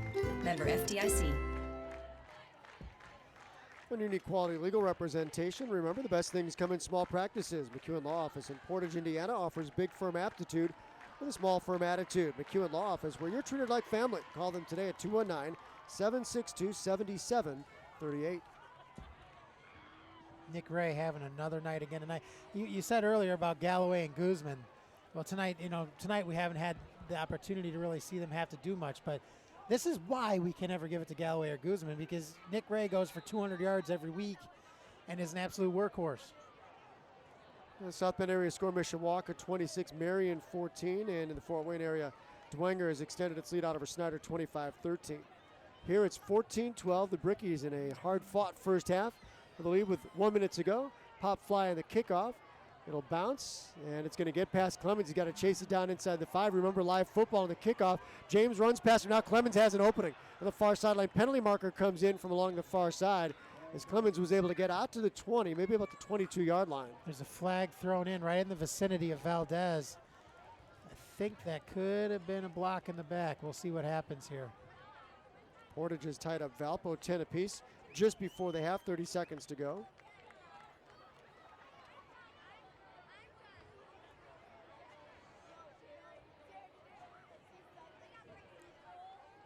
I think that was a block in the back. Valdez came up limping, and he's not an easy one to bring down. Yep.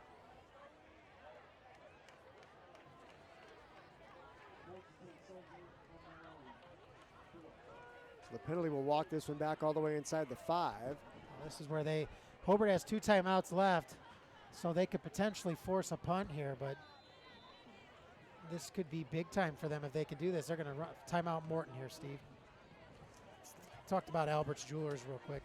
Albert's Jewelers' 13th annual MS auction will take place on Sunday, October 9th at the Indiana Welcome Center, 7770 Corinne Drive in Hammond, just off of I-8094 at the Kennedy Avenue South exit. The preview starts at 11 with the auction starting at noon and will feature items including sporting tickets, concert tickets, sports equipment, vacation packages, and gift baskets, just to name a few. 100% of all the proceeds will be donated to the National Multiple Sclerosis Society. For more information, you can reach Albert's at 322-2700. That's Albert's Jewelers. So the Governors with a timeout. 51.6 seconds remaining on the first half clock, and they've got the football their own 4-yard line. First pitch just moments away at Wrigley as the Cubs and Giants about to begin playoff baseball. Earlier today, Cleveland shut out Boston 6-0 as the Tribe takes a 2-0 series lead, and that division series, and the Blue Jays lead the Rangers 2-0 after a 5-3 victory earlier Safety, today. that's a safety. As the quarterback on the snap going to be trapped behind the line. They're going to mark this one down at the 1-yard line. Well, that's convenient. At the 1. And a timeout. Timeout, Hobart. Loss of 3 yards there. Negative 6 yards for Armstrong tonight. Danger there. As you would imagine that Hobart maybe brings all kinds of pressure here and tries to come up with the safety and then get the football back in the free kick. Absolutely, they can't take a knee anymore, and they can't. I mean, if they have to try to punt this football, Steve, I don't think it can get done. I mean, that'd be a 4-yard snap, right? Or an 8-yard snap. Excuse me. I mean, they're 7-8 yards there. They're typically snapping back 12, 13 yards to get these punts off. So time of the field. Would not be surprised if they bring some heat here with Nick Ray and pinch down with Galloway, Guzman, and everybody up front angling down to close up that middle. This is a prime opportunity for a typical call of a quarterback sneak just to get another yard or two out away from that goal line.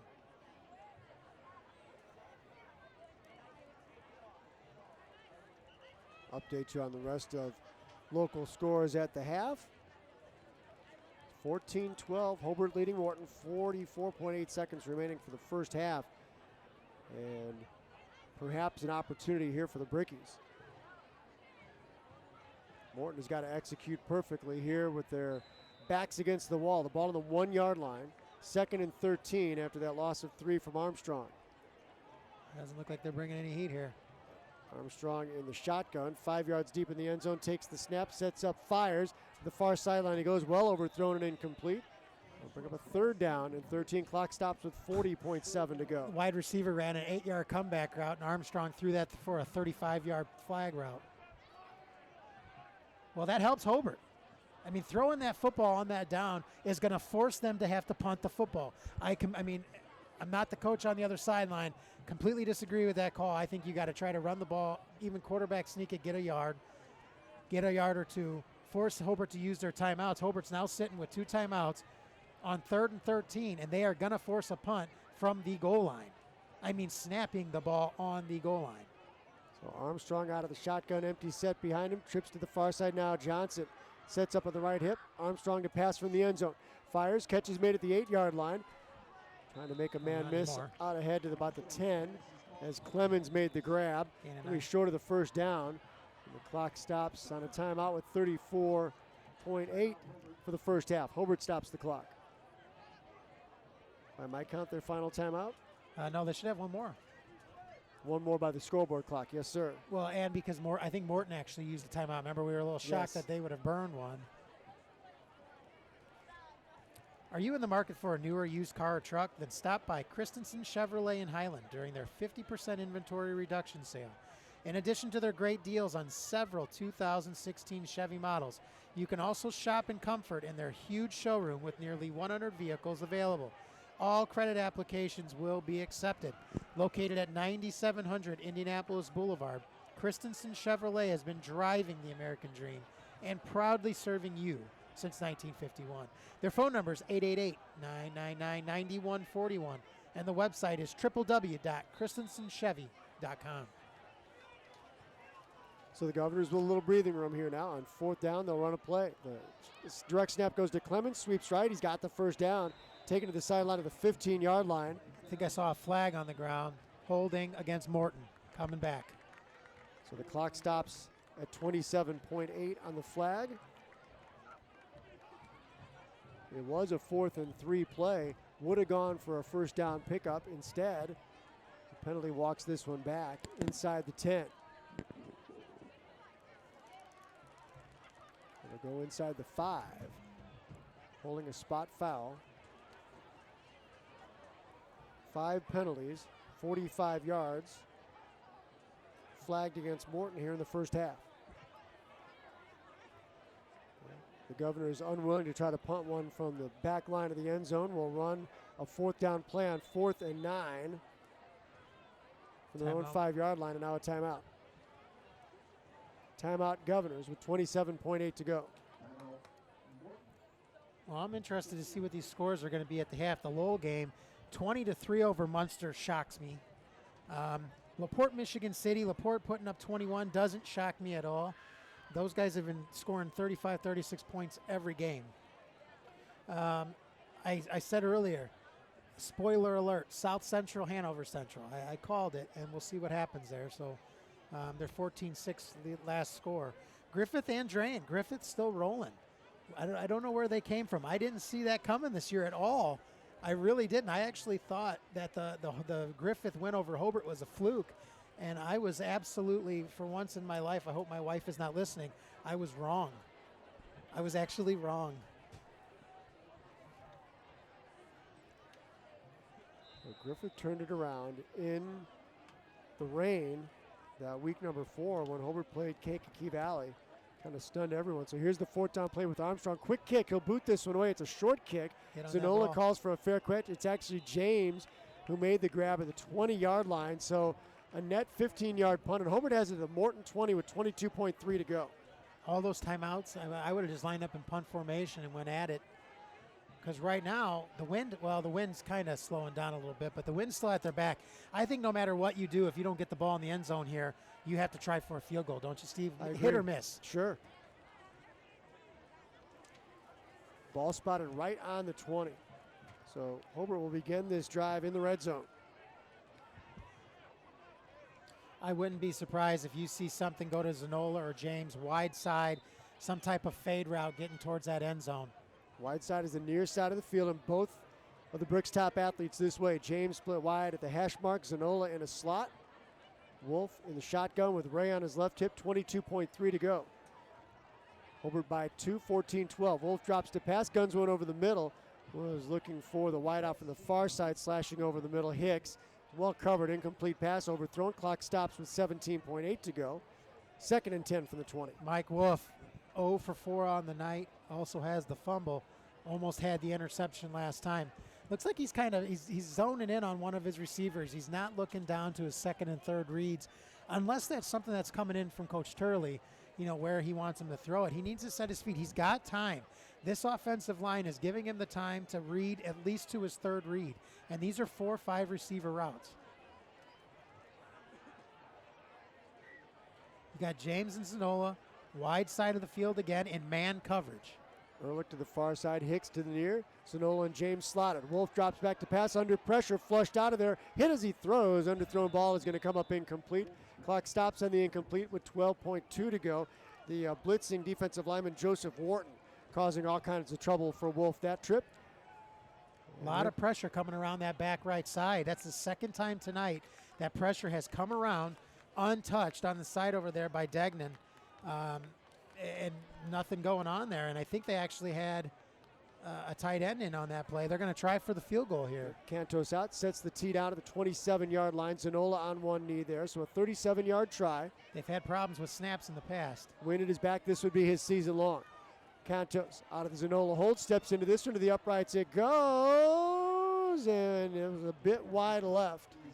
Wide left, field goal try no good, and Morton takes over at the 20 with 6.3 to go. Well, it shows you that's about his length right there. And but it's good. Good snap, good hold. I mean, yes, they didn't get the points there, but that's what you got to do. You got to know what you can do. You got to do it in game time situations. They're still going to go into the half with the lead. Very fortunate. But overall, I think if you're watching this football game, you would not believe it's this close of a game. Hobart's dominated statistically, but a couple of turnovers in that one really solid drive from the Governors when they put the ball in the air and came up with a touchdown on their first possession. I mean, the reality is neither team looks that great on paper, but I mean, if you're just watching this football game, Hobart has dominated the game. It's been the Nick Ray show. Armstrong and a quarterback keeper with the spread field, gets up field 25, tries to get outside, takes a hard hit at that spot, and that'll take us to the goal line. Boy, Brandon James, for a guy who's about 5'8", hits like a truck. He does. He sure does. Laid the lumber to Armstrong in the final play of the first half. We head to the locker room with the score Hobart 14 and Morton 12. We'll step away for a 2-minute timeout. We'll come back. It's time for the halftime show. I'll recap the first half scoring. Otto will have the statistical story of the football game for you. We'll check the out-of-town scoreboard and preview the second half. That's all coming up after this brief timeout We are at halftime. The score, Hobart 14, Morton 12. Back after this 2-minute timeout, Hobart Bricky football on the Regional Radio Sports Network, a season-long presentation of Centier Bank. Centier Bank is Indiana's largest private family-owned bank. Since 1895, the Schrag family has built a legacy of success through business and by servicing the communities of northern and central Indiana. Centier's not-for-sale promise pledges to the communities we serve that we will continue to preserve independent banking in Indiana for generations to come. Centier Bank is proud to serve the communities of northern and central Indiana. Please visit Centier.com for more information, and don't forget to like us on Facebook, member FDIC.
Is your band ready?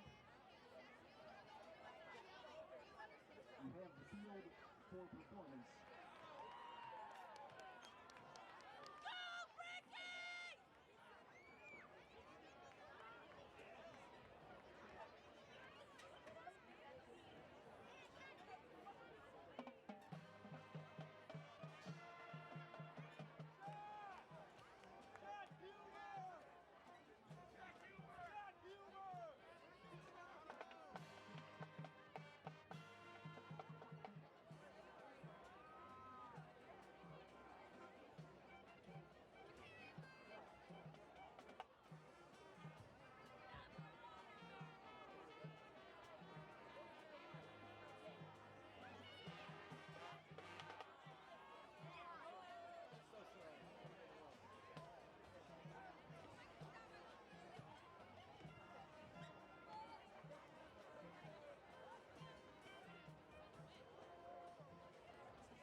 Remember, Pride of Hobart Marching Band is an all-volunteer representation of the Hobart Band. This year, the band earned gold ratings at both the ISSMA and the Hobart Marching Festivals.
Paul Hearing third.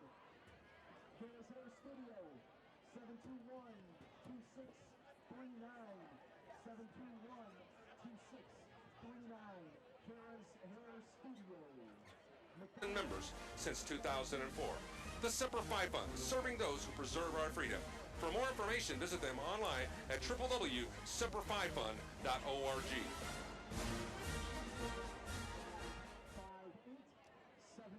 My name's Ron, and I work as a lineman for NIPSCO. And I don't just work through nature's worst, gusting winds, freezing ice, and heavy snow. I work because of it. And once my team has one neighborhood's power turned back on, we're on to the next one. Text OUT to 444-111 to let NIPSCO know about a power outage at your address. I'm not afraid of the dark. The dark's afraid of me. You will receive text responses. Standard text and data rates apply. Visit nipsco.com/out to learn more. So with the homecoming king and queen crown, both ball clubs return to the field, and we'll have a brief warm-up period before we get the second half underway. There's 2:25 showing still on the halftime clock. It may be a minute or two longer than that before both ball clubs are set and ready to go in this one. 14-12, Homeward up on top of Morton. And remember, the Governors won the opening toss and deferred their option to the second half, so it'll be Morton football to get things underway once we restart play here for the third quarter. And from an X's and O's standpoint, Tevin Armstrong had himself a whale of a first half. The Morton Governors really never able to establish a running game to go with it. No, they didn't at all. I mean, if you look here, like I told you, Johnson ran the ball twice, 3 yards. Armstrong attempted to run the ball 5 times. He only had 1 yard positive gain. Clemens ran the ball 4 times for 7 yards. They've only tried 11 times, and they've only thrown the ball 10. They only had 21 offensive plays. I mean, excluding a couple penalties here or there. They are very fortunate to still be in this football game. Although I will tell you that Tevin Armstrong has played a whale of a football game, and defensively, they've played pretty darn well. I mean, Hobart does not look very good either right now at the half. Nick Ray looks really good, but I mean, offensively, the quarterback Mike Wolf has had a really rough go in the first half. Now, maybe that opens up a little bit in the second half. They probably wore Morton down a little bit. Big number 69. I see him sitting over there on the bench. Tyree Edmondson, the 6'2", 350-pounder that sits in the middle of the football field, he's on the bench. He's not playing after that injury, so that helps Hobart. But they really need to come out and show what they've got this second half, because that first half was pretty sloppy.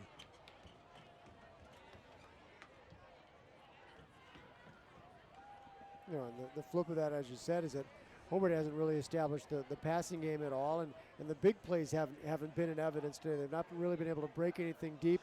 They've been unable to get James free. The one connection between Wolf and Zanola was an out-of-bounds catch. So the big plays, which staked them to that victory last week over Munster, they've not been able to come up with those against Morton today either. It's a ball game that remains very much up in the air, where they have to play 14-12. Hobart up on top of the Morton Governors. Big second half. Let's thank Spectrum Financial Group. Spectrum Financial Group has been serving clients in downtown Hobart since 1984. Located at 607 East 3rd Street, they specialize in 401k and IRA rollovers. In addition to dealing with investments, retirement planning, college funds, insurance, and annuity products, Jeff Larimore and Spectrum Financial Group will provide you with a clear and easy to understand explanation of their financial products and services, and put you on the right path toward a more secure financial future. Spectrum Financial Group has been a charter sponsor of the Regional Radio Sports Network for the past 25 years. And the 2016 Indiana Football Digest contains stories and pictures on over 320 high school teams and more than 20 college programs in the state. 428-page publication breaks down the top players and teams to watch this fall, with special features and human interest stories. The IFD is available at select Barnes & Noble bookstores or online at www.indianafootballdigest.com. Does your vehicle need new tires? then Levin Tire Center is the place to go. Don't be fooled by the national tire retailers, because Levin will beat them with their everyday low prices. Visit one of our 7 full-service locations in Northwest Indiana, where walk-ins are always welcome, and complimentary shuttle service and Wi-Fi is available. Visit their website at www.levintirecenter.com for more information and valuable coupons. Levin Tire Center, earning your trust one day at a time since 1918.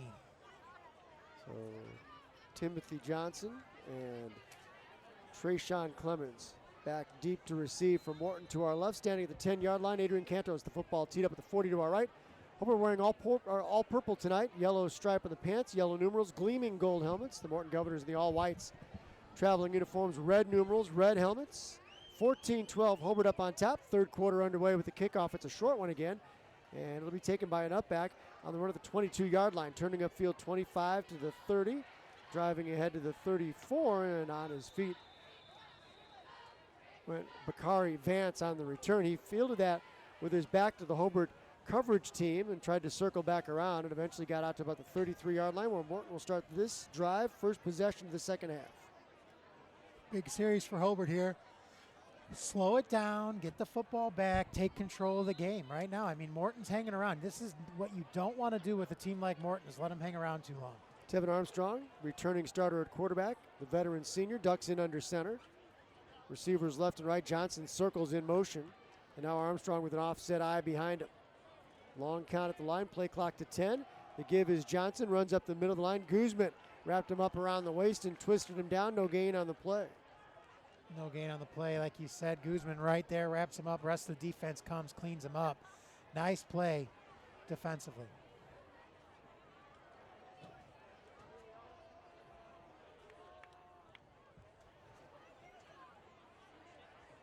Aside from the one touchdown reception, the Governors haven't really been able to make connection with Kashawn Prather again. Clemens has been targeted a couple of times and made it that one long touchdown reception.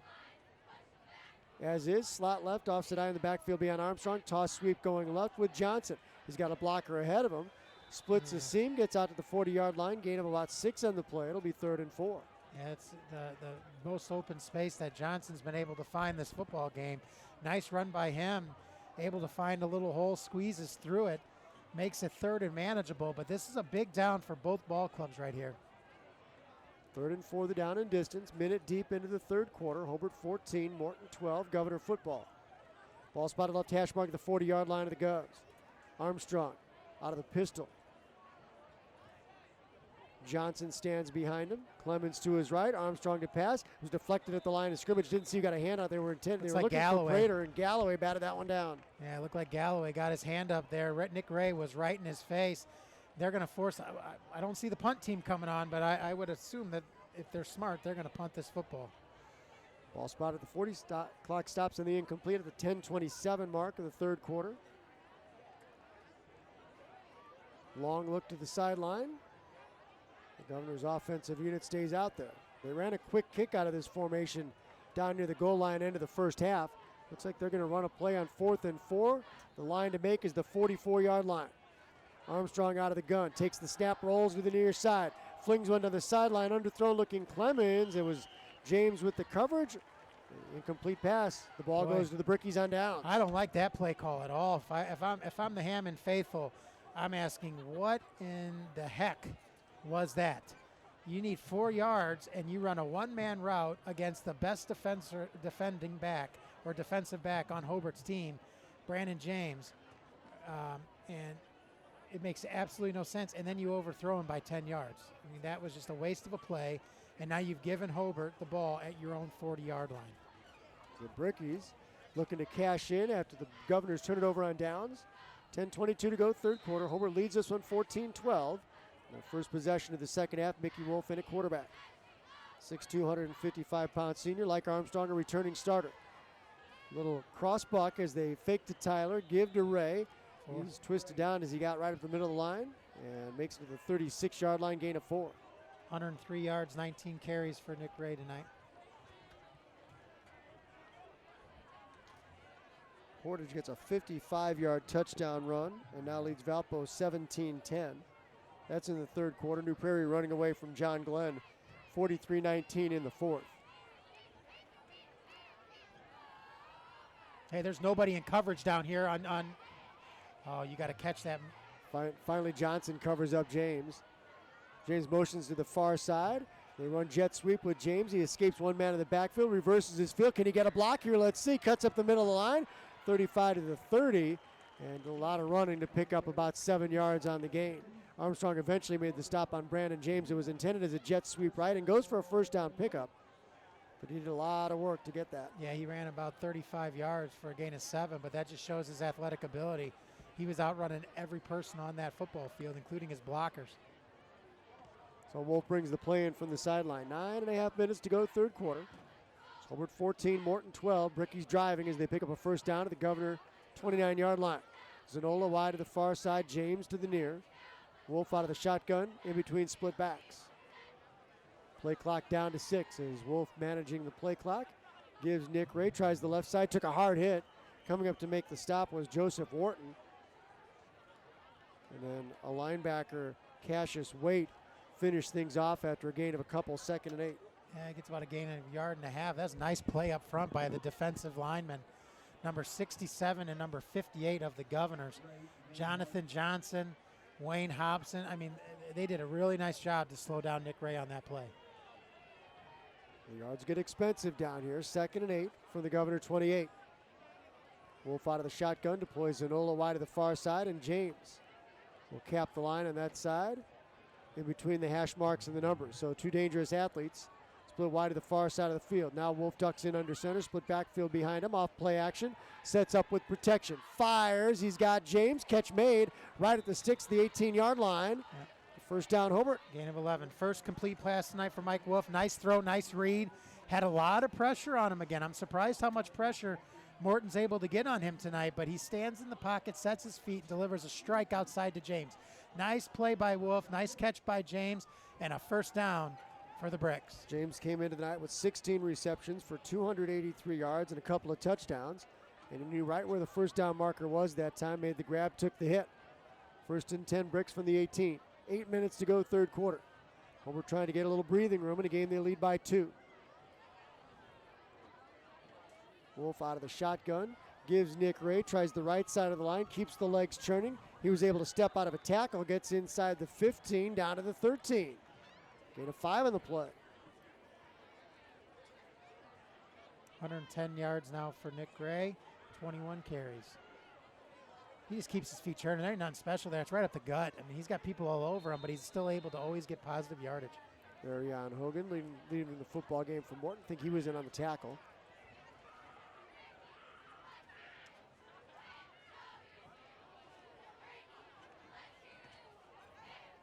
Nick Ray to the sideline. Valdez is coming in, number 43.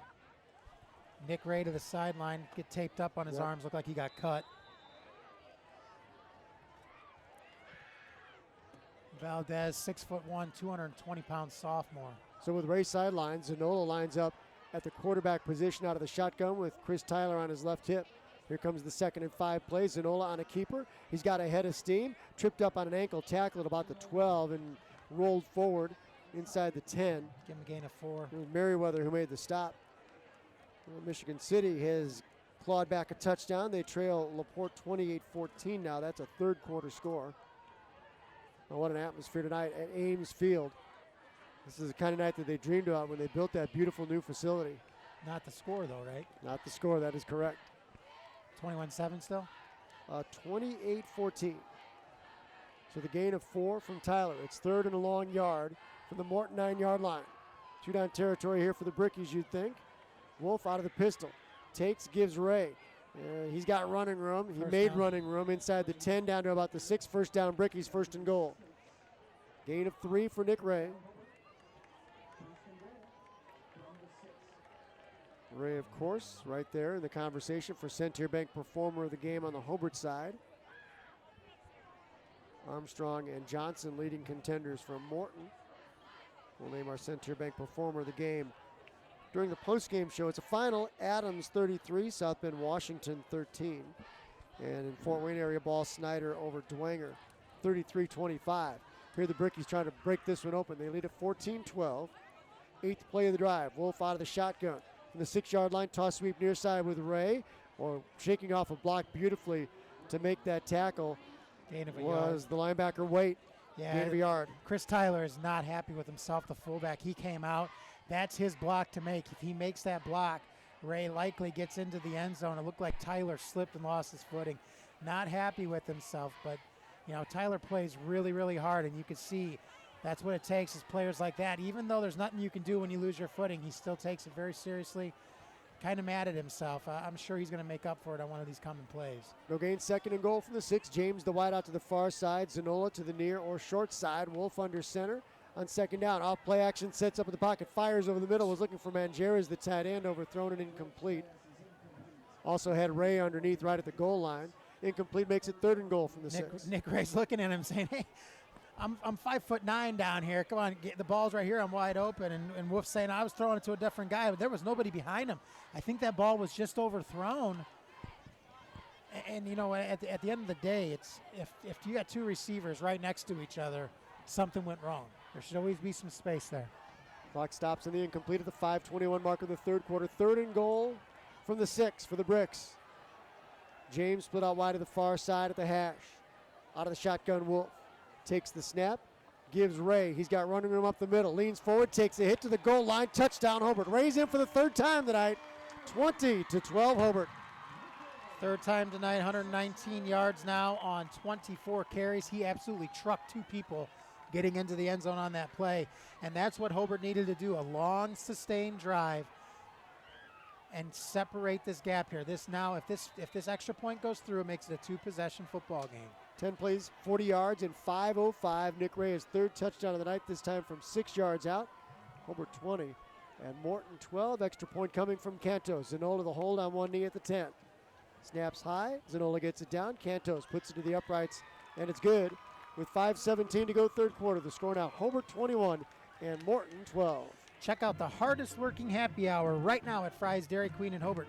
From 2 p.m. to 5 p.m., get a small iced coffee for just $1, or a small ultimate frappe, or a small premium fruit smoothie for just $2. Enjoy drinks that don't mind doing double time. Fry's Dairy Queen, located at 530 Main Street in Hobart, been a proud sponsor with RRSN since 1992. Well, that's the way they needed to start the second half off here.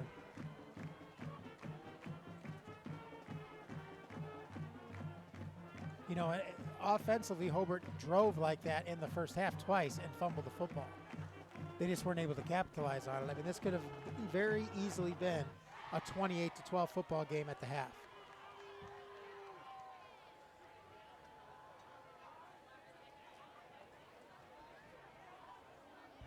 Some points left on the field in the first half by the Brickies, but they get that all-important score on the first possession of the 3rd quarter, and even more importantly, as you pointed out, a 5-minute possession for Hobart. 5:17 to go in the 3rd.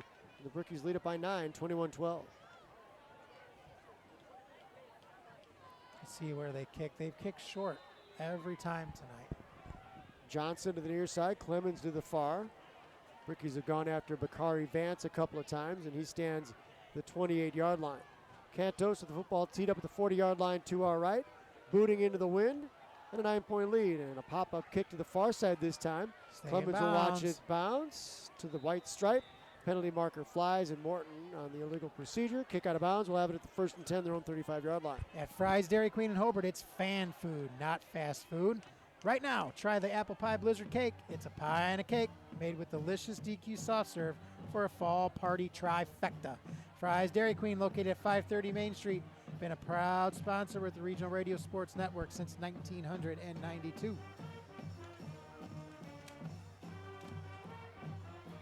So Morton with some work to do now. 5:17 to go in the 3rd. They've got it their own 35-yard line, trailing 21-12, and Tevin Armstrong breaks the huddle. The Governors were setting up shop way back by the 25-yard line. Now they'll come to the line with the 35. Clemens is your wide out to the near side. Johnson slotted left with Prater the wide out that way. Battle the wing back to the near side of the line, and Armstrong with an empty set. 1st and 10 goes from the 35. Penalty marker flies. That was moving along the line. Albert's Jewelers' 13th annual MS auction will take place on Sunday, October 9th at the Indiana Welcome Center, 7770 Corinne Drive in Hammond, just off of I-8094 at the Kennedy Avenue South exit. Preview starts at 11, auction starting at noon. 100% of all proceeds will be donated to the National Multiple Sclerosis Society.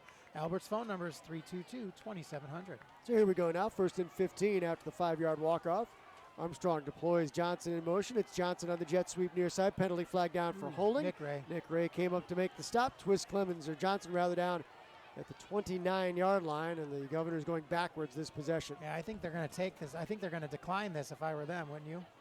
That would It's a make loss it- of a yard. Yeah, make it 2nd and about 16. Trade the yards for the time. I would decline it, Grabber. Coach Grabchuk will likely decline this penalty.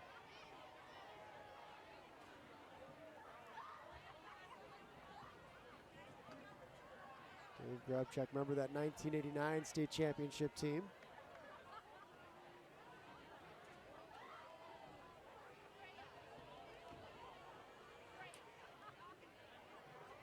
As the officials confer, the ball stays right where it was at the 29-yard line. The down marker on the far side hasn't changed.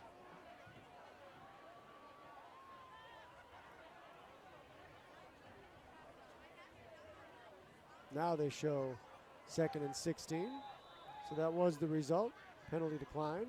Result of the play, unless they picked up the flag. Either way, the result of the play stands. A loss of a yard, 2nd and 16. Armstrong out of the gun, under pressure, fires underneath, has a sliding catch made right at the original line of scrimmage. It was Clemens who came back to the football, made the grab at the 36-yard line, gain of 6. It'll be 3rd and 9. 75 yards of receiving for Clemens tonight on 3 catches. Lake Central has come alive, now leading Maryville 23-0, that in the 3rd quarter. And North Central Indiana final score, Bremen 34, Jimtown 27. Circling in motion is Johnson on 3rd and 9. Armstrong out of the gun, takes and drops to pass. Flushed out from the backside.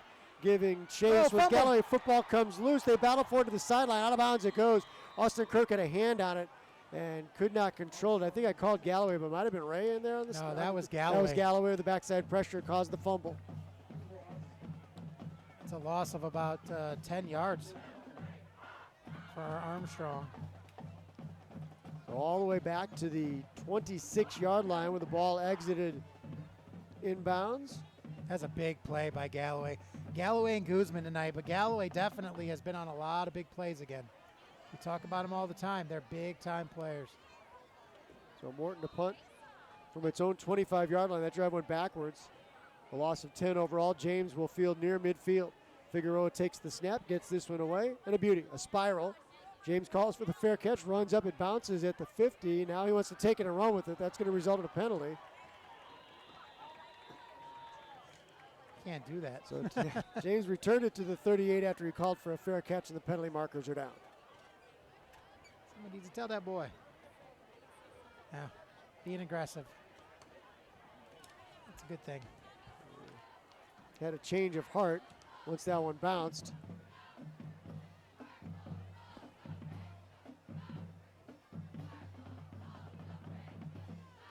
Penalty, of course, comes after the change of possession, so the only thing to hash out here is where the ball is spotted.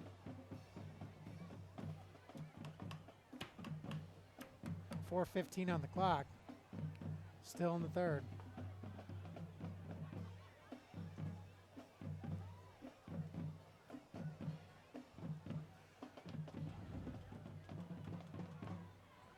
So the walk-off against Hobart from the spot where James fielded the football, where he called for the fair catch, which was the Morton 49. Officially, that's illegal procedure. Delay of game.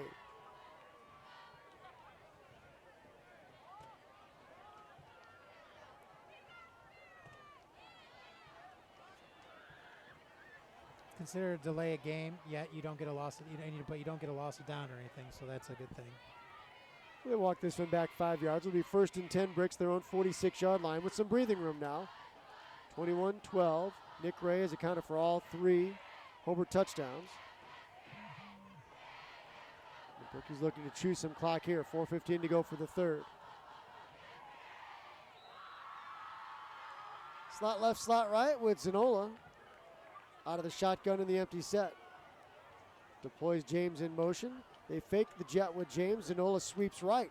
He stepped out of a tackle and then tripped up neatly at the 49-yard line. 6 yards. Caches weight again with the tackle after a gain of 6 for Zanola.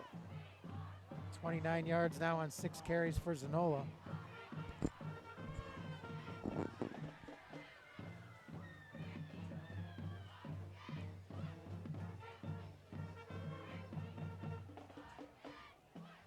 So Mickey Wolf will be content to let the play clock run down, milking the clock already as they break the huddle with 15.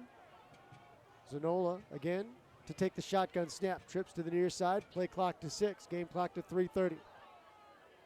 Zanola takes the snap with 1, sets up in the pocket, fires. He's got a man underneath James with running room, gets to the 40, 35, 30 near sideline, 25 a block, 20, tiptoes the sideline. Brandon James is going to go the distance. And Jared Zanola with no flags on the play, connecting on Brandon James for a 49-yard catch and run play. 27-12, Hobart. It's funny that Zanola completed one earlier, came back on a penalty, but Zanola completes that. 49-yard touchdown pass to Zanola. He has the same amount of completions as Wolf does as a starter right now.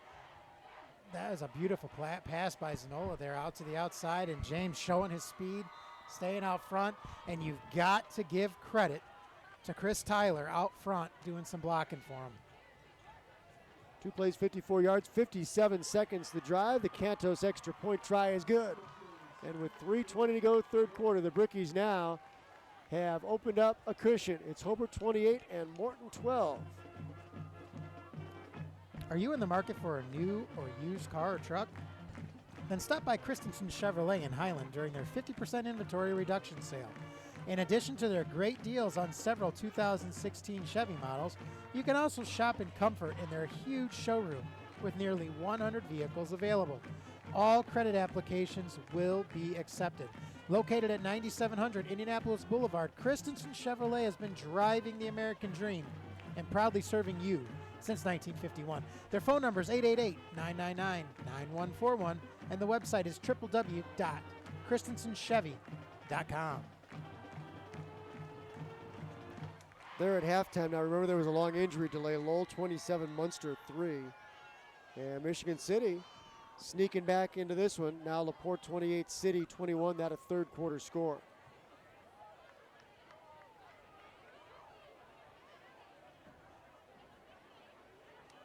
That's a good game. Anything on Griffith Andrean? I'm going to check that next.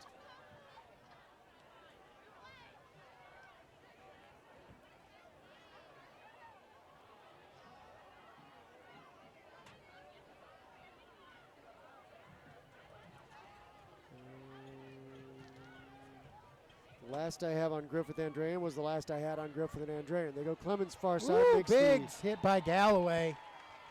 Clemens got back across the 20 to the 21, and Galloway laid the lumber. Second quarter, there's been a while on this one, but KB 13, Highland 7. And I don't have anything to update you on since last we heard second quarter, 21-7. I'm going to go to a different source, though. See what I can come up with. Here it's 28-12. Hobart leading Morton. Governor football, their own 22-yard line. 3:15 left in the third. We got to get somebody out here to cover up. We were short a player on the left side of the defensive side of Hope. Okay, here we come. Looks like they're going to play a zone defense. Looks like a cover 4. Quarters defense. So Armstrong out of the shotgun.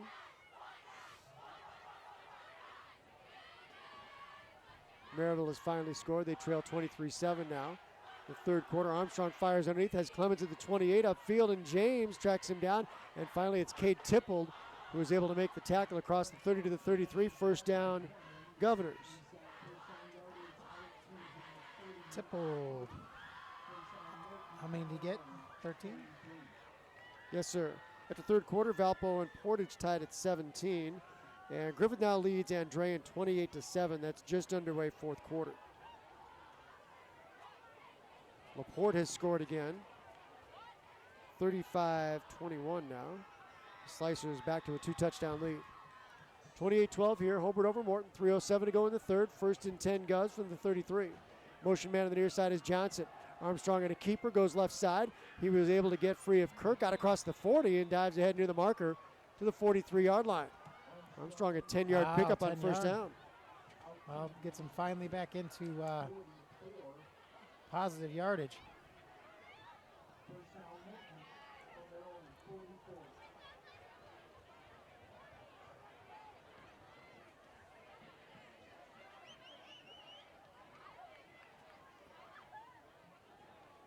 Slot left, slot right. 3 receivers in the formation on the near side exactly. Armstrong under pressure, sidesteps one man, flings one to his position coach near midfield out of bounds, 5 yards beyond the marker. Galloway right up in his face, and number 73 for the Bricks. That is Ryan Pisarski, 5'11", 265-pound junior.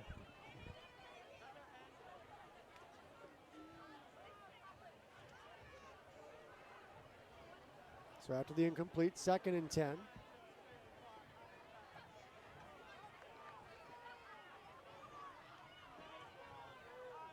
Slot to the near side is Clemens. They toss sweep Johnson, put it on the deck, but gets the kind hop off the field turf. But all that does is allow the Brickies defense to swarm to him. Guzman, first man of the football, forward progress to the 40, results in a loss of 4 yards. Yeah. Lucky he picked that up.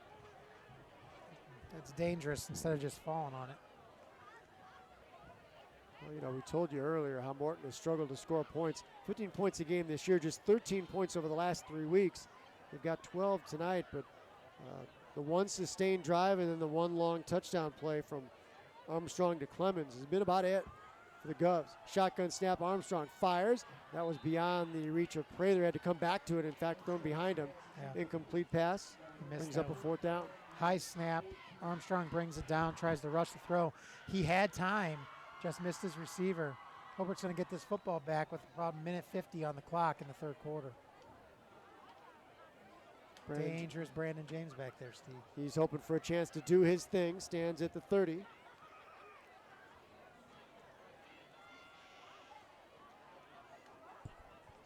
Punter's very shallow here. Armstrong, who quick kicked down near the goal line, calls for the football and runs a 4th down play on 4th and 14. Rolls left, looking down the far sideline. Catch is made. Did they call it inbounds is the question. Did he made the catch and stepped out of bounds? Did. So the completion goes for a 1st down on 4th and 14. They went to Brandon Jones, a 5'10", 170-pound junior. 26 yards. 26 yards the gain, and the Governors keep the possession. Looks similar. That's what Zanola did earlier, except they said that he was out of bounds. Second first down of the second half, 5th of the game for the Govs, 1:43 and counting for the 3rd quarter.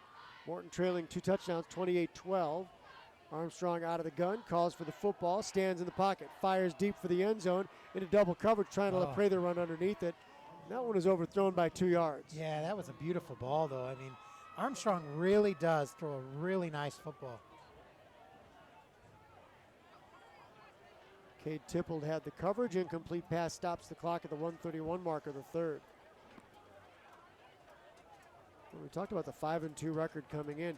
You know, Hobart's had some up and downs even within seasons. Last year, the Bricks ended the regular season on a 3-game win streak. In 4 of the last 6 seasons, Hobart's had a losing streak of at least 4 games. That won't happen this year. Armstrong on the 2nd down. He mishandled briefly, and he's going to be swarmed under back near the 40-yard line. Boy, dangerous play there as he was stopped up and then all the weight on his back foot and took another hit. Yeah, it was John Guzman. Hit him right smack in the choppers. 6 foot, 190-pound Guzman right in his face. Between Guzman and Galloway, as a quarterback, you know you're going home and you're going to be really sore.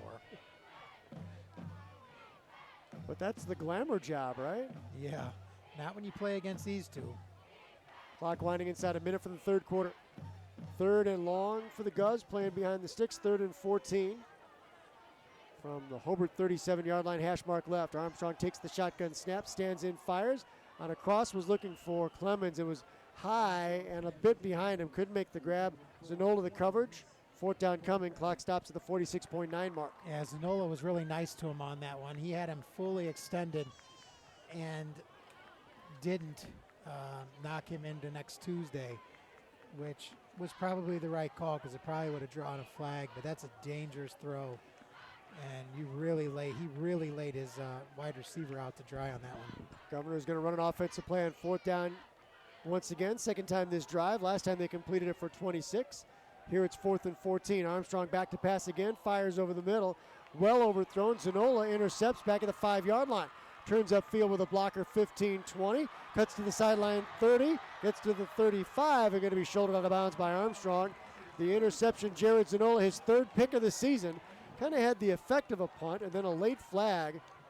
Kind of had effect of one of the nicest receptions I've seen all year. Right. As a defensive back. That was beautiful. Over the shoulder grab, running towards the goal line.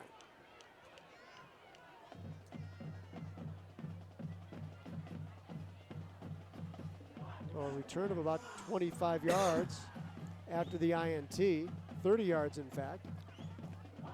What's the penalty?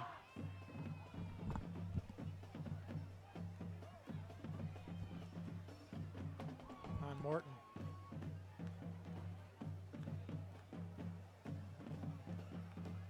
The flag was thrown towards the middle of the field and away from the play. And they walk this one from the 35 to the 48-yard line. So a 15-yard walk-off against the Govs.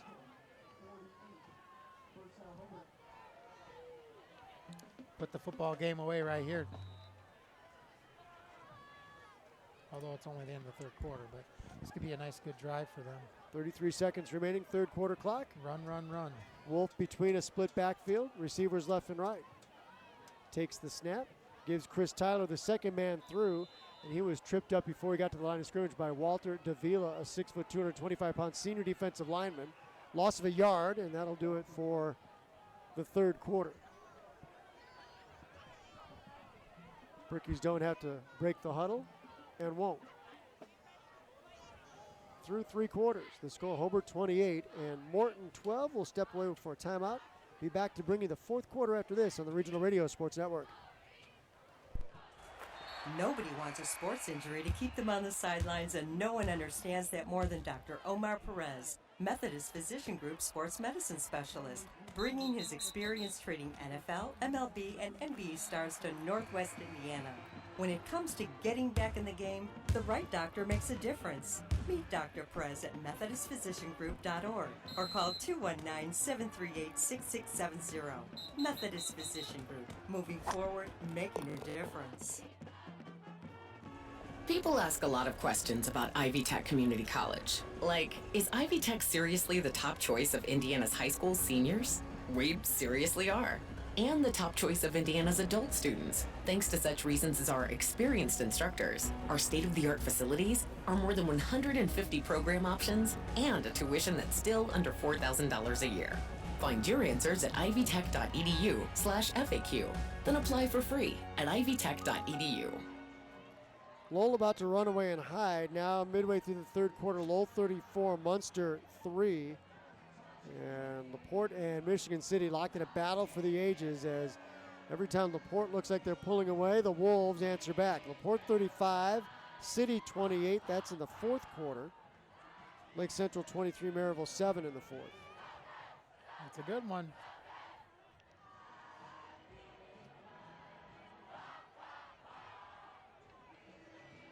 And here Hobart takes a 28-12 lead over Morton to the 4th quarter. Now we switch ends. The Brickies operating from our left to our right. Wolf out of the shotgun on 2nd and 12. The ball just across midfield. James in motion to the near side. They fake the jet, give Nick Ray sweeping left. He gets through a hole, gets inside the 45, down near the 40 and twisted down in bounds. Gain of 10 on the play. It'll be 2nd and 2.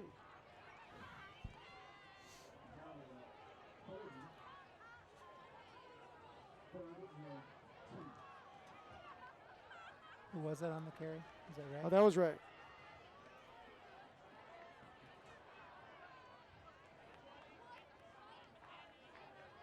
$122 yards for him tonight.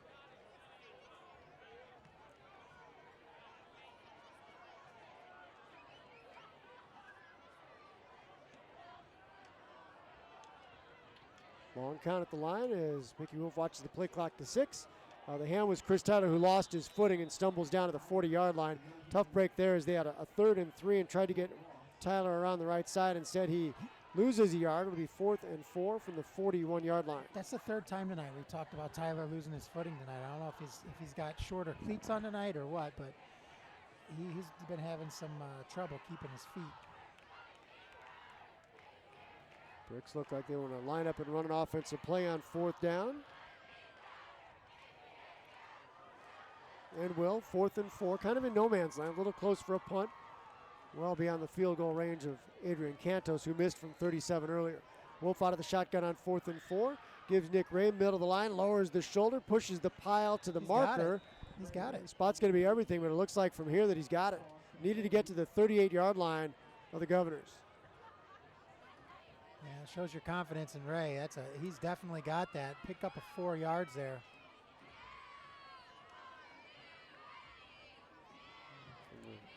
Point the ball is spotted. Yeah, he's got it. They just move the chains, fellas. First down, Bricks, their 10th of the night. And there the chains move.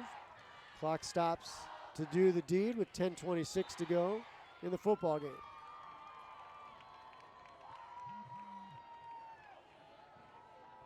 What a back and forth battle at Viking Field. Portage gets another long touchdown run, leads the Vikes 24-20 with inside 5 minutes to go.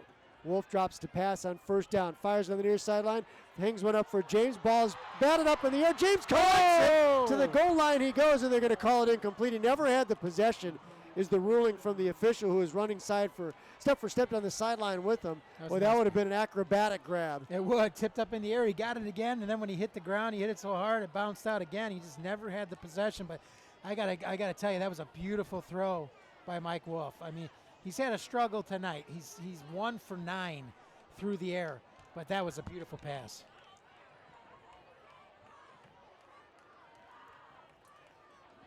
So a loud foul ball. 2nd and 10, the down and distance Brickies. Clock stops at 10:03. How are your Cubbies doing? Have you heard anything? You know, it was scoreless early. We'll double check next stoppage. It's final South Bend Riley 47, Clay 20. Colonial still winless on the season. Ray with some running room up the middle of the line. He sidesteps one tackler, gets down inside the 30 to the 28. 134 carries now on 27 carries. 134 yards on 27 carries. That's some tough work right there.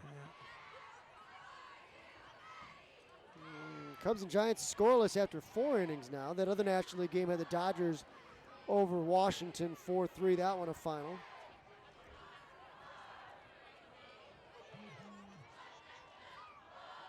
Third and 3, the down and distance from the 30-yard line for the Governors. High snap, Zanola takes it down. He's got the first down and plenty more inside the 25 on his feet. 20 to the 15-10. He's going to outrace the defense to the goal line. Jared Zanola's 2nd score of the night. 28, 34 to 12 now. Brickies with 9:15 to go in the football game. I called that Zanola's 2nd score. He was on the passing end of the score. Yeah. Earlier, Zanola to James, but right. he gets one via the footwork tonight. But that was all Zanola. He broke about 3 tackles there. He had a guy that had his helmet at one point in time. He broke off of that. No flag was thrown, and he still makes it taken off into the end zone. I mean, it must run in the family. This Zanola family has a great history here in Hobart. 5 plays, 48 yards in 3 minutes and 16 seconds. The Adrian Cantos extra point is good. It's now Hobart 35 and Morton 12. The Brickies, after a tenuous lead to the halftime locker room, have owned the second half. We'll step away for a timeout, come back with Morton taking possession after this on the Regional Radio Sports Network. The most important financial decisions aren't made in banks. They're made around kitchen tables and on squeaky porch swings. They're made over dinner and over coffee by real people trying to do the right thing for their families, today and in the days to come. At MainSource, we understand that. In fact, it's the reason we're here. And it's why we're working hard to make MainSource the kind of bank that's built around the way you live. MainSource. Life needs a great bank. Member FDIC. When you need quality legal representation, remember the best things come in small practices. McEwen Law Office in Portage, Indiana offers a big firm aptitude with a small firm attitude. McEwen Law Office, where you're treated like family. Call them today at 219-762-7738.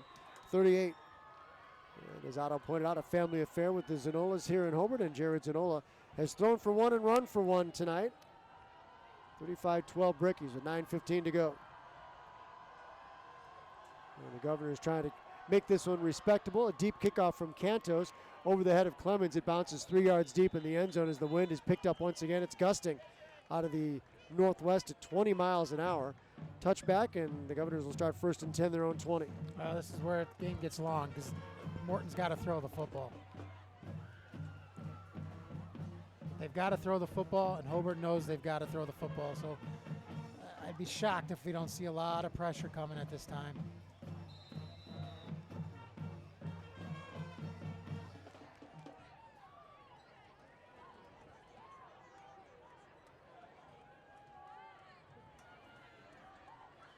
So Armstrong out of the shotgun, Clemens out of the Wildcat, takes the snap, tries the right side, and he's going to be stopped up actually short of the line of scrimmage, it looks like, though. Lose about a half a yard.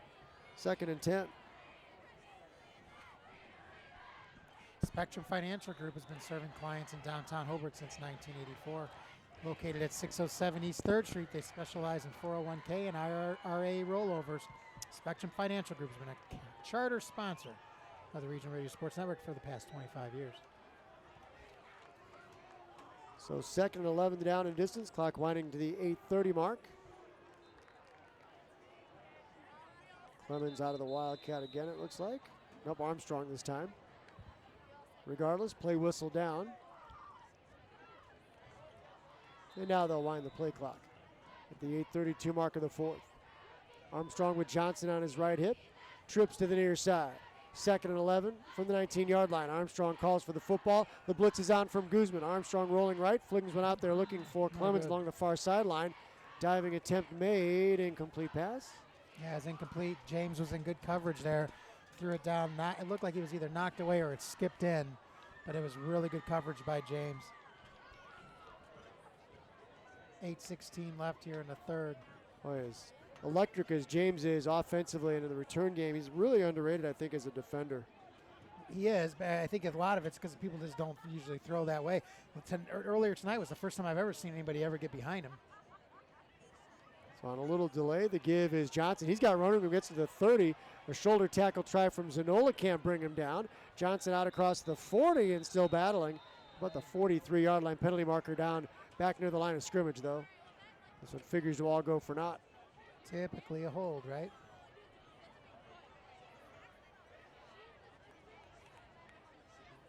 Guzman out, and Michael Colazzo checks into the football game for Hobart. As they walk this one back on the holding call, wipes out a pretty nice run from Eric Johnson. Yeah, it was a 24-yard run.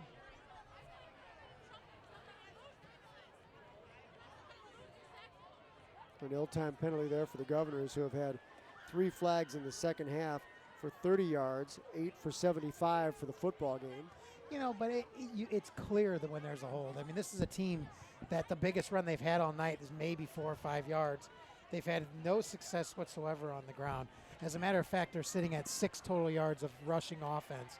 And then you see them break something like that. You have to know something went on. Clear hold.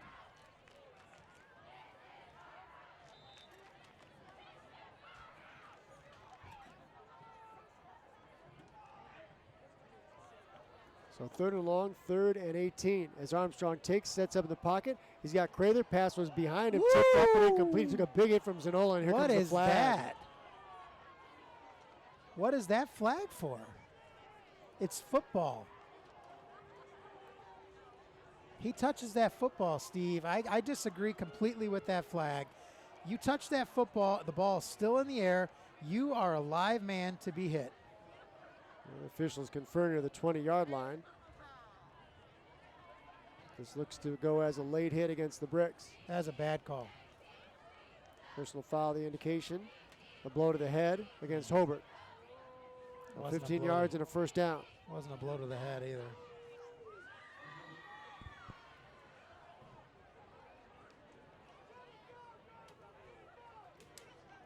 Hobart fans, those that are sticking this one out to the end, voicing their displeasure. Clock stopped on the penalty with the 8:01 mark of the fourth quarter. And 3rd and 4, the down and distance, the 26-yard line. Clemens out of the Wildcat takes. He runs it up the middle of the field, out across the 30. First down, Morton to the 31-yard line. Clock stops at the 7:53 mark. Gain of 7. 7 it is.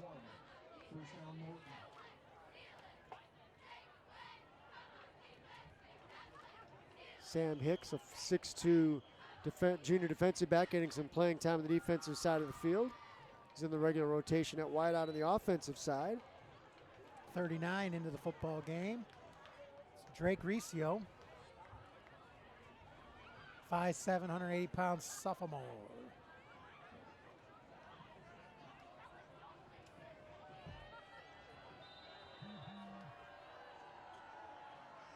Port has scored again, 42-28 with 5.5 to go for the fourth. Slicers leading Michigan City. Armstrong back to pass on this first down play. Flings one to the far sideline. It's going to be incomplete. Intended for Clemens on the play. So 2nd and 10. Clock stops with 7:39 to go.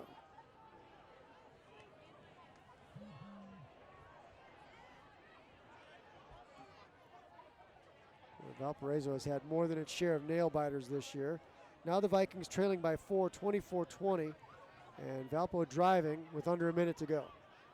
Here's the snap. Clemens out of the Wildcat, gets a seam over the left side, ducks back to the outside of the hash mark, turns it up across the 35 to the 40-yard line.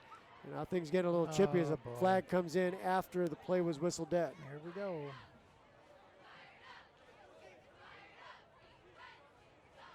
Brandon James, Noah Hickman, the Bricky defenders who were closest to the football there.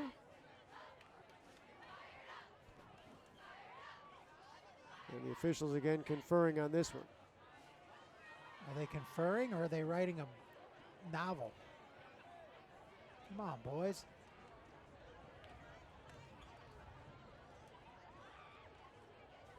Cade Tipple to the sideline for Hobart.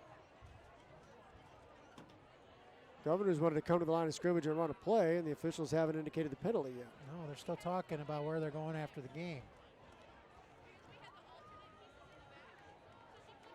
Personal foul is the call against Morton. So the result of the play was a first down, and then after the play, a Governor 15-yard walk-off.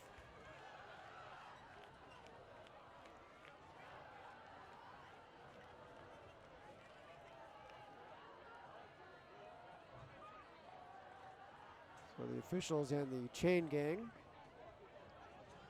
getting things squared away on the far side.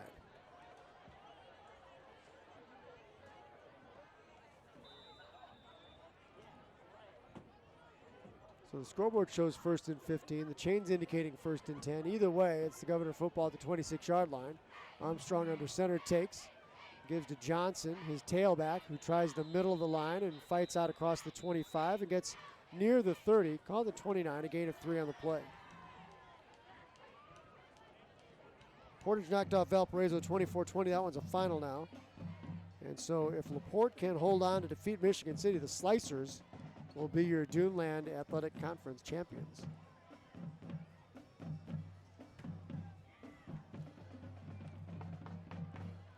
So a gain of 3 on that play, 2nd and 7. Armstrong now flings to the far side. The penalty marker in near where Armstrong threw the along where the protection was happening in front of Armstrong. Catch was made out across the 35 to the 37. Gain of 7. Another flag down. Flag back near where the ball was thrown. Holding is the call against the Govs, so that'll wipe out what would have been a first down pickup. Stops the clock at the 6:39 mark. So between passes, incompletes, and penalties, we've had plenty of stoppages here in the fourth quarter. Coming up on 9:30 in the Central Time Zone. I want to remind you, Hobart closes out the regular season right back here at the Brickyard next Friday night, playing host to Highland Trojans. And you'll hear that game live here on RRSN.com as you hear Hobart every Friday night.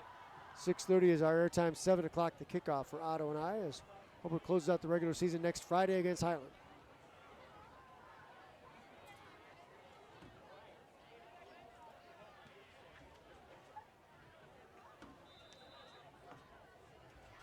Morton next week due to close out against their city rival, the Gavitt Gladiators. Armstrong took a chest-high snap, flings one far sideline, looking Clemens incomplete. Clock stops at 6:26. They've thrown the ball 24 times. Well, they've actually thrown the ball more than 24 times, but 24 that count.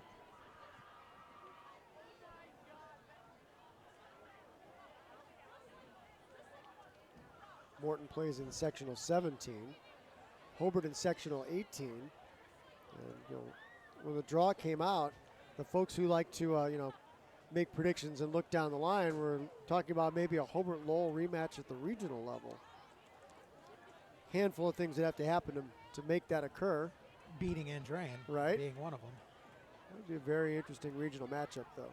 Armstrong comes to the near side this time. He flares one out to Battle, makes the grab at the 10, made a man miss, get out across the 15, and then taken down at the 17-yard line. 6 yards. That was a 4th and 25 play, and they threw a 3-yard pass. The third down play, now 4th and about 21. Kicker coming in. They're going to punt this one away. So Figueroa to let fly from about his own 5-yard line. James standing back. Well, no longer James at about the 48-yard line. Number 25. Sal Valley, a 5'10 running back and a sophomore. Steps up to about the 40 to return this one. Figueroa with 3 personal protectors. Snaps a good one. The rush is on. And a spiral. Valley's going to let this one bounce at the 44. He feels it in traffic, and he's going to be swarmed under right at the 48-yard line, right where he made the grab. No return. Hobart 1st and 10 from the Morton 47 with 5:29 to go. Come see why Levin Tire Center is your one-stop shop for new tires in Northwest Indiana. They offer customer service like a small business with prices better than the national chain stores. Levin's is 7 full-service centers with all locations open Saturday, and the Highland store also open Sunday for your convenience. Check out their website at www.levintirecenter.com for more information and for valuable coupons. Levin Tire Center, earning your trust one day at a time since 1918. So Wolf stays out there, quarterback. Valdez is your fullback, and Valley, the tailback in the formation. Receivers left and right. Valley gets the call, tries the right side, lowers the shoulder, gets inside the 45, tried to spin out of a tackle, out of the 42-yard line. And gain of 5 on the first down play. Nice run by Valley.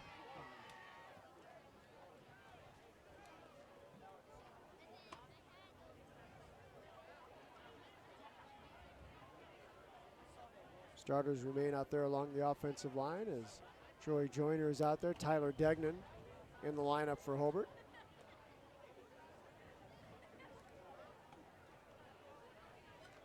Spencer Massey, the big guy over the football at center. Mangiera's the tight end to the far side of the line, and here we go.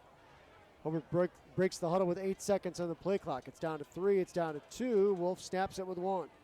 The give is Valley. He's got a hole, has the first down. Valley to the 30. Cuts to the sideline, 25, ridden down by Johnson from behind. Ridden down about the 20-yard line. Clock stops on the first down pickup at the 4:34 mark.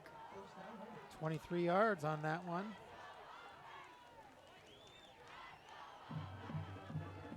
And now Mickey Wolf calling to his first team mates. Waves like them all to the sideline. Lido coming in at quarterback. Ryan Lido, another sophomore.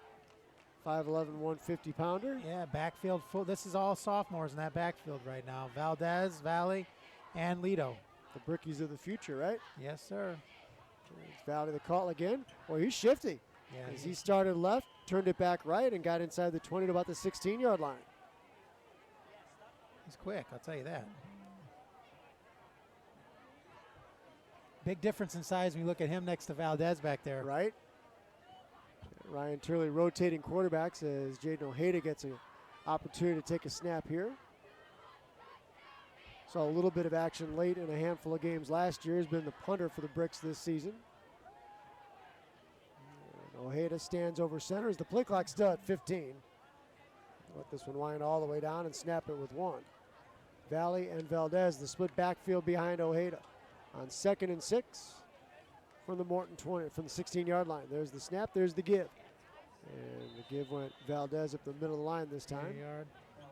Got a yard almost to the 15. It'll be 3rd and 6.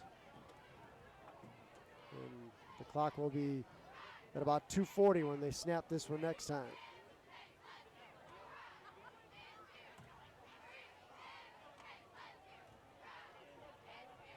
Lido rotates back into QB this time. Wyatt DeCanter, a 5'11 sophomore, split wide to the far side. Brandon Burgess, split wide to the near. Out of the shotgun, Lido. Play clock down to 7, game clock at 2:45. Lido takes and gives to Valley. He had the lean, gets inside the 15, lost his footing as he tried to bust it to the outside to the 13-yard line. Needed to make the 10. I like him. He's pretty shifty and he's quick. He's really quick. I mean, that play was up the gut. He saw a little opening. He shifts to the right. I mean, he lost his balance, but lordy, he keeps those eyes down the field. He's got some good vision. We'll be inside 2 minutes when the ball is snapped on 4th down, 4th and 3. Bricks need to get to the 10. They can get the first down here. They can theoretically run the clock out unless the Governors use their timeouts. Ojeda calls for the snap out of the shotgun.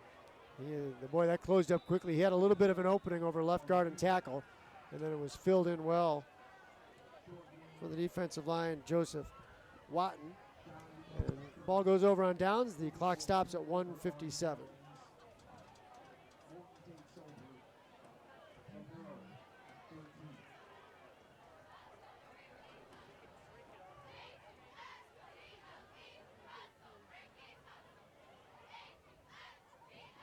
Would had that one for a little over 3.5 minutes. 4th quarter now, Griffith 28, Andrean 13. Panthers continue to hold the Niners at arm's length.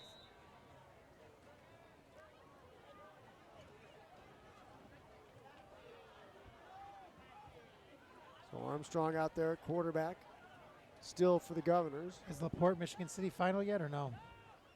I haven't seen a final come across on that one yet. Johnson sidesteps a would-be tackler, breaks to the sideline, gets to the 20 on the near side of the field, then gets a hard hit at the 22. That's Valley again. I love it. That, folks, is known as making the most of your playing time. Darn right. It's the first big game for Johnson. He's up to 14 yards on the evening on 7 carries. The last report I had was LaPorte 42, City 28, and that was with 5.5 minutes to go, but that was quite some time ago. That was 12 minutes ago. Penalty markers down as it was moving along the line. Clock stops with 1:50.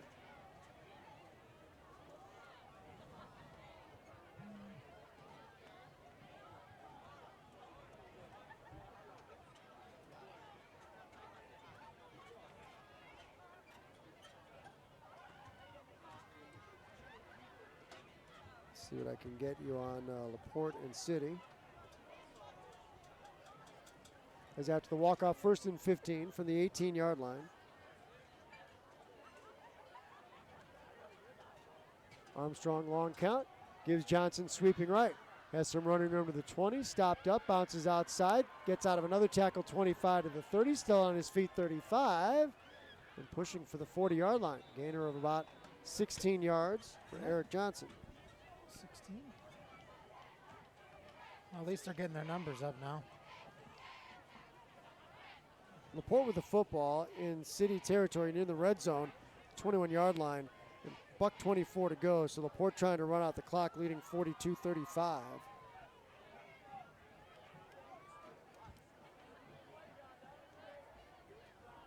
That's a good game. I mean, you know what I mean? Is City 5A though? I hate to throw I'm that going to say on you. yes. Yes, they are. I think they are. So Yeah. I mean, that's pretty good showing for them. I mean, they've got a good shot at that. I mean, the only person that really got the ringer on the draw for the first round of sectionals was Valpo. Drawing Penn, right? At Penn. Nice. They've already played once, you know? Chris Jasevich from LaPorte was injured and didn't play when Hobart saw them. 280 yards tonight against Michigan City. And Highland trying to eke out a win. They lead with less than a minute to go over Kankakee Valley, 19-14. Here it's 35-12 Hobart, with $1:35 to go, and a timeout, Morton. Any updates with Lake Central, Maryville, anything? I'm looking for those next. Hanover a winner over South Central, 41-20. They came back in the second half. And Lowell, 41, Munster 3 after 3 quarters. My goodness, what happened there?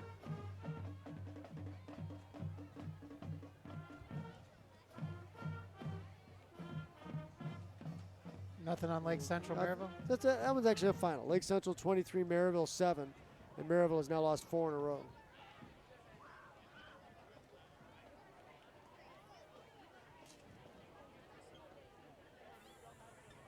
Scroll back to the top. Let's see if I can get you a LaPorte update. That one's not gone finally up, but Griffith is a final. Griffith 28, Andrean 13. And Highland gets a late interception and holds off a KV drive. Highland 19, Kankakee Valley 14. So for the Trojans, their first win in Northwest Crossroads Conference play this season. Highland 1-4 in the league and levels its record at 4-4 as they come to the Brickyard next Friday night. So out of the Morton timeout,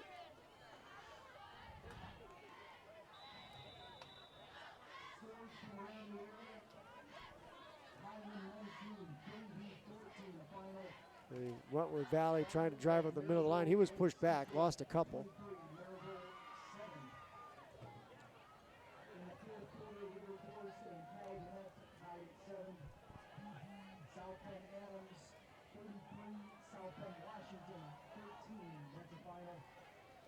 And so the Brickies now to victory formation with the clock winding to the 1 minute mark.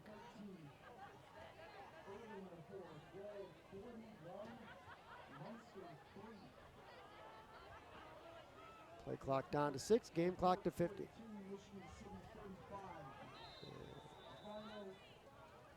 Ojeda takes the snap, genuflects at the 42-yard line, and they won't have to snap the football again. The Brickies fall back to the huddle with 30 seconds on the fourth quarter clock, and their mates gather up in the near sideline along the 50, just about set to start the handshake line as the Brickies are about to win their third straight football game. As they broke open a close one after halftime, Hobart 35, Morton 12, gonna be your final as the clock winds towards zeros. And Jared Zanola threw for 1 touchdown pass, ran for another. Nick Ray with 3 touchdown runs on the night, giving him a dozen on the season. There's your final, Hobart 35, Morton 12. We step away for a 2-minute timeout, come back with the post-game show. I'll recap the second half scoring. Otto will have the statistical story of the football game for you. We'll name our Center Bank performers of the game. That's all coming up after this brief timeout.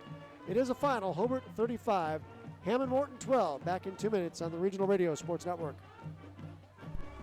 Centier Bank is Indiana's largest private family-owned bank.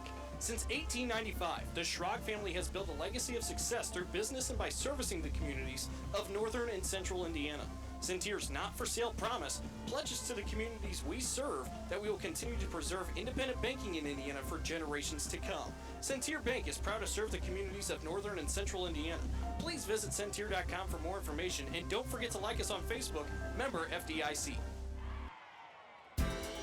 State Farm Insurance asked, if you're feeling stuck in a state of compensation stagnation, you know, another year with no raise, then let State Farm help you get to a better state with a discount double check that can stretch your hard-earned dollars a little farther. They'll go through your car insurance to make sure you're getting